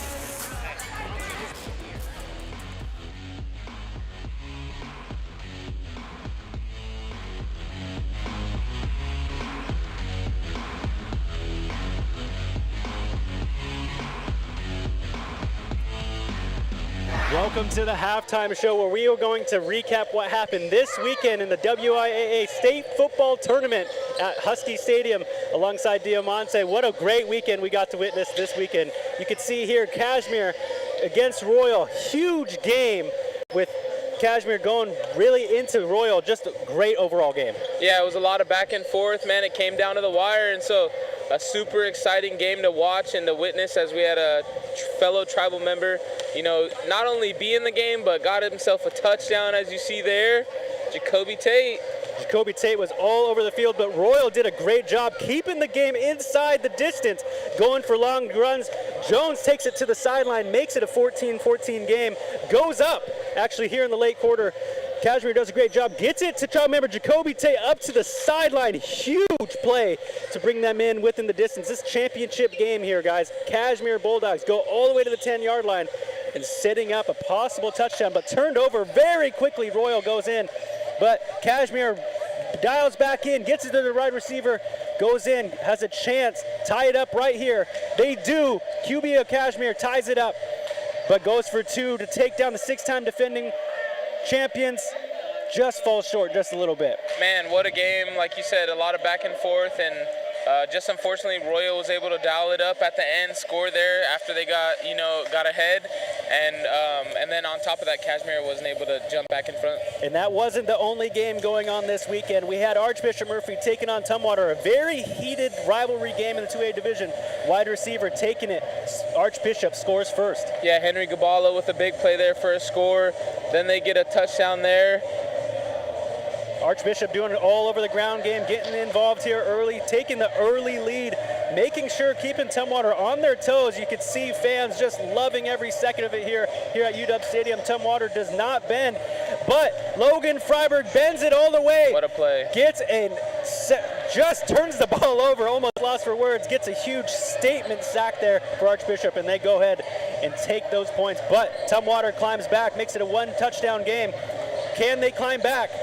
Archbishop basically writes this one off. Yeah, Jack Severs right there with a big catch, broken tackle to really put the nail in the coffin, and then we see celebrations after that shortly. Logan hoisting that trophy. Like you said, big play, shot out of the cannon, forced fumble, sack there, which leads to a long touchdown. And also, we cannot forget about Lake Stevens, the 4A undefeated champions, taking on Sumner.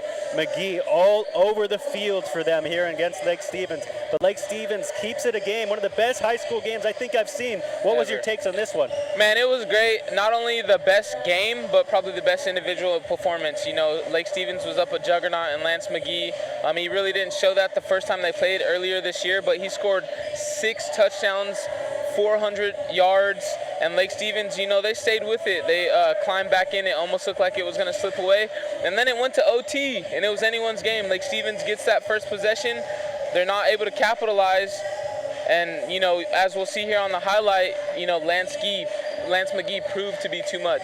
Yeah, the rushing attack, just also 4 rushing touchdowns for Lake Stevens, and for them to even climb back into this game after Sumner had 2 touchdown lead on them very early. They go into overtime, like Dee was saying. What a game. 4A, primetime matchup. Nothing more you like to see. Lake Stevens does a great job. Tries to go in on 4th and 1, just short. They hand it off to McGee, basically onto the 1-yard line. Sumner, after the OT stop, makes it 1 yard for them to score. They do. Sumner takes this one. And also just want to be able to notify all the other tribal members that were on these teams. It wasn't just teams here in Tulalip. There's tribal members all over. Kashmir, Lake Stevens, Archbishop Murphy, all over the field. Not even players, coaches, and athletic trainers as well. Yeah, beautiful showcase to see that. Yeah, we have a great wide range of membership out there doing a lot of great things, obviously, in all the sports. And so there were multiple athletes playing in the state games this weekend. Great weekend. And also, we are going to be coming up next here with Lachute Seed Word of the Day. Today's Lachute Seed Word of the Day is basketball. Spubba beat. Spubba beat. Spubba beat.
Hey, ladies and gentlemen, welcome back to this exciting half of basketball. I got a commentary with the cop tonight, kind of a new fun thing. Officer Jeff Jira, been a long time staple and member of our community for the Tulalip Police Department, and I asked him, hey, you want to jump in the booth with us tonight? So first thing, Officer Jira, welcome. We appreciate everything you do, all the service and the years of service. I know you're getting towards the end of your career, but my question to you is, if you were in the locker room, what are you going to talk about today? Well, they had a great first half, and I just want to see them keep spreading the ball as they do. They got so much talent, and to see the five starters are usually in double digits, and it just shows how well they spread the ball. Yep, definitely. I think I'm really excited about their pace of play, how active they are, defensive and offensive. I know our starting lineup tonight was a little bit different than our normal starting five for one reason or the other, but to see some of those younger guys get in there. What else you got on your note sheet there? No, just keep your composure. I haven't seen no technicals this year, and I love seeing that. Yeah, definitely.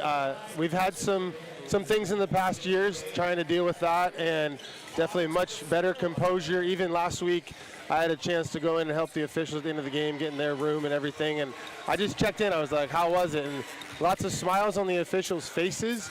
They actually had two of our players that they were nominating for a sportsmanship award, which is always a good thing. So, yeah, really enjoyed watching our boys, really excited for the future.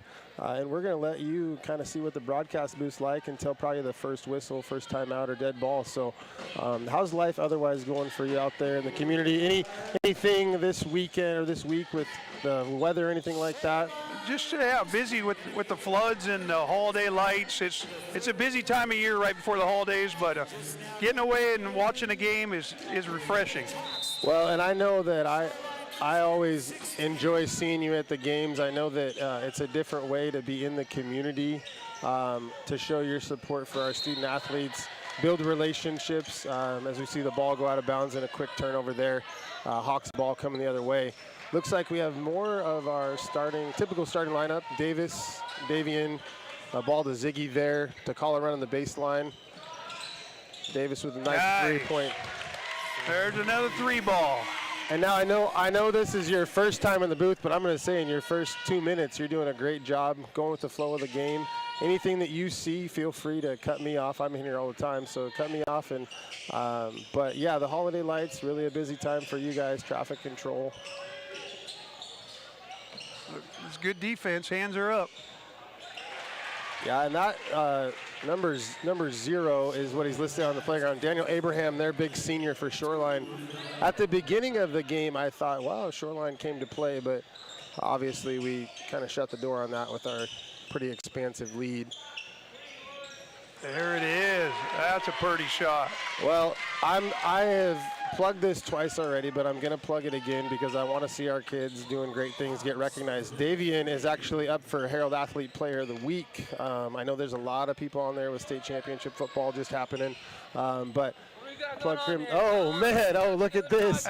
Oh, you looks like you're getting dismissed. Walked off. Hey, well, thank you very much, Officer Jira. It was great to have you in here. Thank you for saving me. Hey, back to the action live here with Peyton Hatch taking the ball. I'll let D get set up here. But that was a fun little idea we had this week, and being a good sport, Officer Jira, he's probably towards the end of his career, like 20-something years serving our community. Yeah, and he's been an awesome figure in the community. He has a son of his own who also played some good football over at Lakewood. Yeah. Jordan was at Lakewood, who's actually now a member of our police force. Yep. Came back to the community. Yeah, so awesome. Probably the first and last time I'll ever grab him like that. So he's awesome. He lives right down the hill from me, I think, and I always see him. He's got a nice little at-home golf setup too. Oh yeah. He's definitely well equipped and ready for retirement. Oh man, we get a bucket there by Heritage, and then they get a block. Looks like Takala.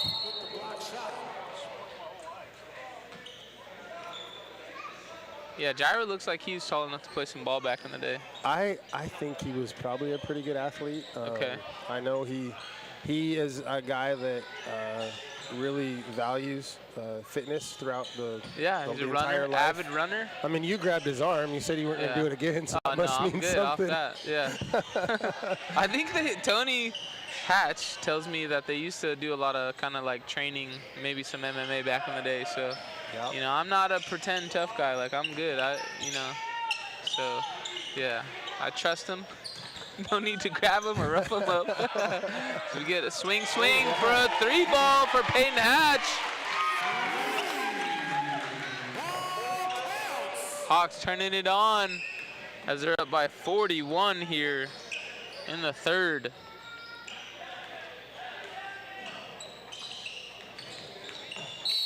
$31, okay, yep, thanks, Matt, sorry, you know. He's like, hey, I don't know what you were doing in math class. Hey, we've all done it's once you sit in the booth, you're like, oh, I've done that one before. We forgot the math, simple math, but. You know, I will say I've taken some college math classes, but Ms. Damson, my high school math teacher, a memorable math teacher, if you're watching this, probably not, but you know, maybe she'll see this one day. I'm sorry, I did not compute that quick math. Up at NP, but yeah, that was awesome. Thanks for correcting me. 31 points. 31 points if you're watching. 5 minutes here in the third quarter. Hey, totally fine. That's why we got each other's backs in the booth here, right? Exactly. Yeah, you know, a 31-point lead is pretty comfortable. Probably going to see a mix of some of our younger guys finding their way to the court. Ripped through there by Ziggy. Finds Davis in the corner. It's off. Look at Dev getting in the action, getting his feet, getting his hands dirty. Like to see that. Yeah, good rebound. Oh, and then a nice little chicken wrap for an advance pass for Shoreline Christian. Then we get a foul on what looks like was a tip-in attempt. That was an impressive pass there. Yeah, the mid-court pass there, all the way around the back. Avoided a turnover on a double.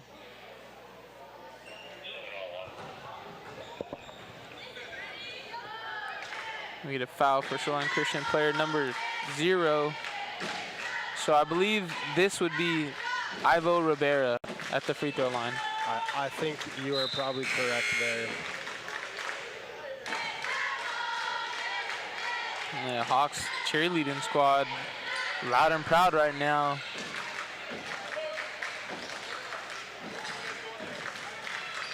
Got some good rhythm. They do have some good rhythm. There was some feedback from our fans about maybe finding a way to get them on the sideline, taking up some of our seats. So we'll see what we can do about that. But our gym, our gym really isn't big enough for the number of fans we have in the following, especially on up years. Yeah, for someone who's, obviously you're also in the education system, what do you foresee for the program, as we get continued support, increased support? Do you see us possibly playing at a different location or lobbying for, some more seating? Well, it's funny that you bring that up today because I had some students in the gym this afternoon, and they were complaining about the playing surface. And when we get up like this, we sometimes get off on tangents, but that's okay. And I said, well, do you guys sweep the floor? Well, no, we don't sweep the floor. I said, okay. Well, and they were talking about the stands, talking about the number of gyms that we have in our community that aren't being used. I think there's always a chance to ask the question, but I also think there's something to be said to play in this gym. And I don't know how you would reconfigure this gym for more seating. It'd take a little bit to add some bleachers to the end of the gym and move the hoops, move these main hoops. So there could be some reconfiguration to add some more seating here in this gym. Okay. But I also know that there's lots of talk in the community with the new school option and really building a pretty large athletic facility. I know that the leadership that's involved with that project is looking at all kinds of grant funding, and so I think there's I'm a big dreamer, big believer in if you build it they will come type of a deal. So I would like to see a bigger gym with more capacity, but it does cost a lot of money. As we see Ziggy with the steal there, maybe another dunk opportunity as he dishes out to Cully.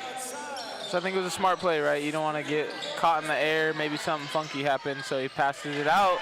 And then missed shot turns into a steal, and then a layup there for Davian. Yeah, definitely. You could see Ziggy look over at Coley, and they kind of made that eye contact, and Coley let up, and both the defenders went with Ziggy. So great smart move early on in the season. Like you say, you don't want to do anything with a lead like this. As you see the steal. Also steal, active hands, easy layup. Yeah, and I just want to go back to your point. Like you said, you're a dreamer. You've heard kind of some talks about trying to maybe make a gym facility happen. And I would say, like you said, there's something to be said about this gym. But I do want to acknowledge, you know, because I do work in the facility every day, at the Don Hatch gym, where the floor had all this, you know, historical importance, right, with it being the old gymnasium. They did a great job of preserving the floor and putting it into the aesthetic of the new gym that we have, right? We got some of the old floorboards up on the walls, kind of decor. We got the old floor, the logo that was preserved and put up as kind of a monument, if you will. And so I think that as we get a breakaway layup, off the rim, that if the importance is that it's the Fancis J. Sheldon gym and maybe some of the things that are on the floor, I feel like that can be preserved. 100% agree. Actually, you know, had a bunch of people visiting in town for last week's state football and Lights and Ice, and went out to the bazaar, took them, you know, to a tour of our home place, and I was pointing out just what you were talking about, the nostalgia of that gym, the memories that existed, the number of people in our community that played on that floor, and then pointed out like along the edge there, like, oh, this is the old gym used as decor. Yeah. So there's definitely a way to preserve People love that. it. Oh, I've been kind of the unofficial tour guide of our facility, and I get to talk about that all the time. How, you know, I remember coming into the gym as a kid and then referencing that the floor was kept. Yep. And people love it. They love the way it looks. They love the old logo, the whale. And so, you know, obviously for the folks who come in who maybe like the burnt wood, the stained wood look, or some of this weaving pattern here on the bottom, or some of the lachute seed, I think those are things that could be preserved if we got a bigger gym in the future. Even maybe some of the art, you know, could be kind of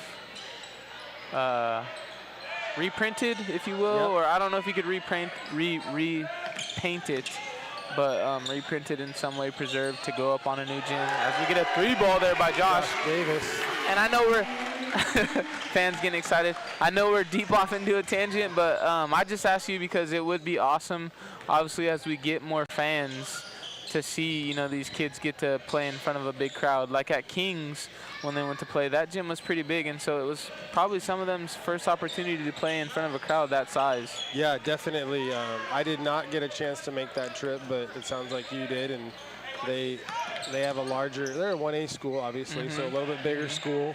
But I think definitely playing in front of a bigger crowd, and I wonder if there was a bigger facility, how many more of our community would come out, you know.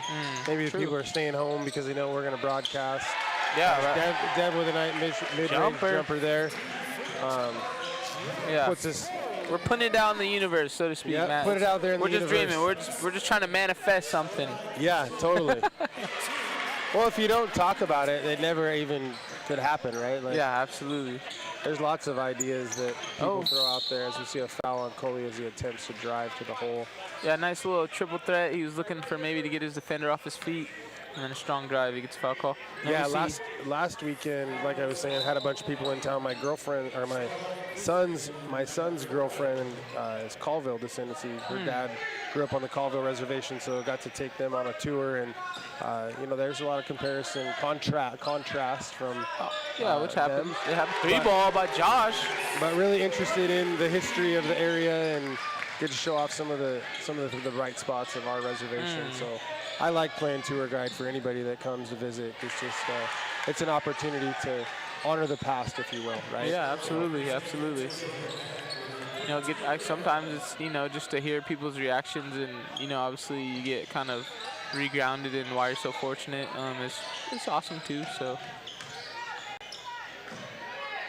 really like to see Josh Davis out there on the field. Like to see Coley out there on the field, or on the court. Some of our younger guys getting actively involved, and And getting them a chance to play at the tempo of our older guys is really nice to see tonight. Absolutely. As we go into the fourth, Heritage up 60-22 on Shoreline Christian. We have Davian with 19 points and Davis with 11. They are our scoring leaders going into the fourth. And then we get a quick show of advertisement for the Tulalip Lights and Ice. So as Matt kind of referenced earlier, November 22nd, January 11th to January 11th, bring your family out to the attraction. 9.7 million dazzling lights, a real ice skating rink, and a lot of fun and food for the family. As you can see, we have, you know, some cosplay with characters. We got my family on the advertisement. And then we jump into the Season of Healing, the next event. It will be January 6th, Tuesday. For the luncheon, we get Native American Fatherhood and Families Association. So if you're not doing anything at the admin building, room 162. And then the evening event is 5 p.m. to 6:30 p.m. at the Tulalip Gathering Hall. It will be honoring fatherhood, uplifting our grandfathers, fathers, and uncles. So January 6th. Heritage up big, just looking to close it out. They kind of have brought in some rotation, giving the starters kind of a breather. We get, like you said, Devion Wells in. He's got on the board, and then we got Aloe. He gets to come in as kind of a backup guard. Devion off the line for three. Oh, and then a steal by Josh. He swings it, flashes back to the corner. Takala with the ball up top, just kicks it over to Devion. Oh, and then Jaden Zackus gets blocked there. And then we get a contest there, and it leads to an air ball. Crowd with a little bit of banter. Get Takala bringing it down. Coach Sean asking for a set. Eluding some of that ball pressure. Get Devion in the corner looking to be aggressive. Oh, nice drive just off the mark as it hits the back iron. And we get Jaden extended. Gets called for a foul. Yeah, looks like we're just 2 points away from the inevitable running clock that we like to see. Running clock? I thought you were going to say we get free pizza from the cafe if they get 40, go by 40. Certainly. Take Wishful note. thinking. Take note. Diamante is hungry for dinner.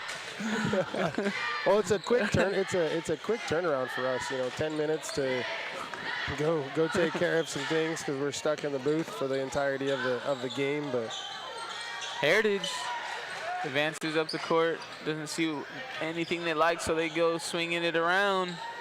Well, and we had, at the beginning of the boys' game, we had people making fun of us for finishing one slice of pizza that we got. It's all good. I like to make light of it. They're up big. Running clock here could happen. But, hey, they just give them another bucket. And obviously, you know, some of these guys, they got to get quality minutes, right? Against competition who's, you know, trying to pressure them. And so some of these JV guys get to come up and play and run some of the varsity offense. Well, and you know, really giving them a chance to see what varsity basketball is like because, boy, Dev. The three ball goes down for Devion Wells. He needs some sunglasses for those shoes he's wearing, the bright pink shoes of his. Yeah, the Anthony Edwards. I actually like those. I like those. I saw some Kobe's, those looking around. Oh, ball handler. He's got some great Kobe's on as well. But he's getting harassed on defense and a turnover. Jaden Zackus causing havoc for him. Yeah, but Dev's got the bright pink Kobe's. Hit the three and get pulled, huh? I think that's where, as a coach, sometimes you just got to say the sub was coming. The sub was coming. It was already, I had already called for it before you made it. Corner. Nice drive there by Takala. And I like that. Everybody trying to touch paint, get inside, and then if it's not there, they swing it back out, get the defense rotating. Maybe they'll give up a open look. Get a rebound there by Jaden Zackus. Swings it to Aloe for three. And it's good, and the crowd erupts. Well, I know that we have, you know, senior heavy leadership as far as our players go, but the future is looking bright, ladies and gentlemen. Allo, Dev hits a 3, Josh hits a 3. Yeah, these are all young guys that you want to see playing some good, intense minutes, showing that they can knock down shots and have confidence to score. And I think, honestly, they already play great defense. They're active, they fly around, they play with good energy when they come in the game. Yep, totally. Yeah, at Allo's a fun kid to watch. He's going to be a kid kind of on the smaller side of the spectrum, but got a big heart, working hard, flying around, doing all the things. Good motor, yeah, exactly. Yeah, the motor doesn't match the size of the body. He's got a big motor on there, so lots of excitement for the future. Yeah, I think once he kind of comes into his own, obviously understands and gets real comfortable with the game, man, he's going to be a good ball player. He's already shown that he knows what's going on, is in the right spots, and takes shots when he's open. So Heritage on defense getting a turnover. Josh with a nice bounce pass to Takala. It's a great finish. And it's good to see, you know, Josh being a freshman. Good to see him mix right in, get the ball up the floor, really not missing anything compared to some of our other older, more seasoned ball players. So we get a timeout for Sean, Coach Sean. Yeah, we see steal here, good bounce pass. Josh could have tried to force a layup, but he sees Takala sprinting ahead, gets a good bounce pass to him that results in a layup. So yeah, great teammate basketball there. And then we get a kind of an advertisement for the Booster Club, Tulalip Heritage Hawks Booster Club, Hawks Nest. And then we get some of their supporters. So we got Blue Jay Basketball on there, Tulalip Tribes Badacha, Quinault Indian Nation, Tulalip Tribes Market, Marissa Joy's Creation, Coast Salish Concepts, Bite Me Mini Pancakes, Martin Northwest General Contractor, Salish Spirit, Sacred Riders, Coach Bubba, Winona and family. And then we got Skin Style Gear. I believe that's, if it's not, yeah, Josh Freiberg and family, and then the Hatch family who have supported that. So all good partners of the Hawks Nest Booster Club. Real awesome group of people who have come together to support Heritage and its athletics. I love some of the work that they do. Well, and it's an amazing organization. Started recently. I think they're established in 2024. We call them the Antes. You know, that'd be like Tisha McLean, Sam Rose. I think Annie Enoch's been a part of that. A number of other of our community members jumped in, had an idea, did it the right way, and they do everything for our kids. And it's not just athletics. They run the book fair in the school. They do pregame meals. They do snacks during the game. They're just all over the place. And knowing how much they do, it's amazing the amount of work and support that they provide with just, you know, kind of the 3, 4, 5 of them. And so I'm gonna reach out and plug Sam and the rest of her crew. Absolutely. If anybody has any inkling to do anything to contribute, they would, as we see a foul out there for number 0, Ivo Rivera from Shoreline. But anybody that has some time to volunteer, efforts to do anything, reach out to Sam, or Tisha McLean would be another one to reach out to. They can help direct you. They have a Facebook page. Follow them on Facebook. But from the parent of a student athlete and watching how others take care of your own kids and prepare them, it's thankless work at times, but it takes many hands to support. As we look at one of our kids grabbing drinks out of a full cooler in front of us, provided by the Hawks Nest Booster Club. So yeah, that's the end of my plug, but maybe someday we'll get Sam on here for a halftime special, and she can talk about what she's done. Yeah, I'd love to. I mean, you know how Tulalip media and TV does kind of backstories on, you know, obviously student spotlights or community efforts, you know, by some departments. It would be cool to see maybe one on the Hawks Nest Booster Club, you know, kind of the origin of it, you know, how it got organized, and then, you know, maybe just a kind of compilation of some of the things they've done, and that amount of funds really that have gone into supporting Heritage, which, I mean, historically, wasn't getting that level of support on, you know, in some instances. Oh, as we see Takala went up for a putback dunk of his own. You get a hard drive there by Josh. He gets a foul. Say a basketball play, so he'll go to the foul line. Yep. But yeah, so just some of this, it would be cool to see some of the support and some of the things that they're doing, and maybe kind of just a quick snippet of that. But if not, you know, we obviously see her out in community, and as always, we got to plug. We got to plug. Yep. And if you see any of them out in the community, be sure to tell them thanks, right? Yes, you know, sir. A thank you goes a long ways. Puts a smile on somebody's face, but extremely grateful for them and what they do. Josh scrambling around to get his own rebound. Yeah, initiated by Jaden, so great heads-up play by him. And Heritage gets another possession. 2 minutes left as they're up on Shoreline Christian. Takala getting a chance to kind of man some of this offense late in the game, and Heritage just really showing their versatility and, you know, who can kind of run the show. Deep from downtown, Peyton Hatch. Jaden Zacchius with the putback attempt. Knocked to the ground. And it's on the ground. He's driving hard. Gets reached across there. Ooh. Takes a little bit of a spill, but he gets up.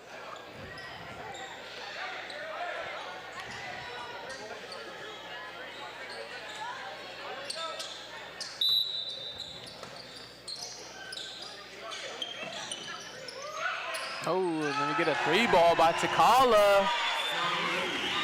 A minute left, and he's still lighting up the show.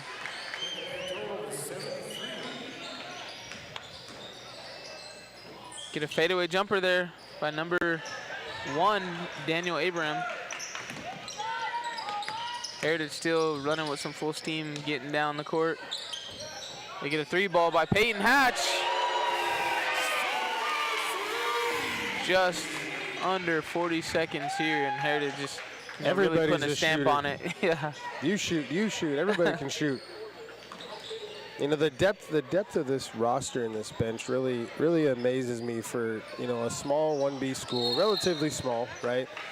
Smallest classification. We are just deep. And little foreshadowing, January 9th and 10th. Our boys will be making a trip to Wenatchee, over in my neck of the woods where my family resides, for the Native American Classic basketball tournament. Yeah, absolutely. They're going to pick up a game, I think, against Lake Roosevelt for sure, and it's gonna be a big game. Yeah, those are some good programs.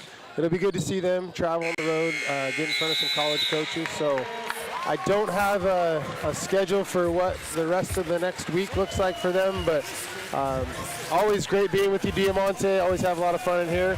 And here's our game time stats. And to close it out, we have Davian, who finishes as the highest scorer with 19 points. We got Takala with 16 and Davis with 12. And that'll wrap up the game for us as Heritage beats Shoreline Christian 76-26. Boy.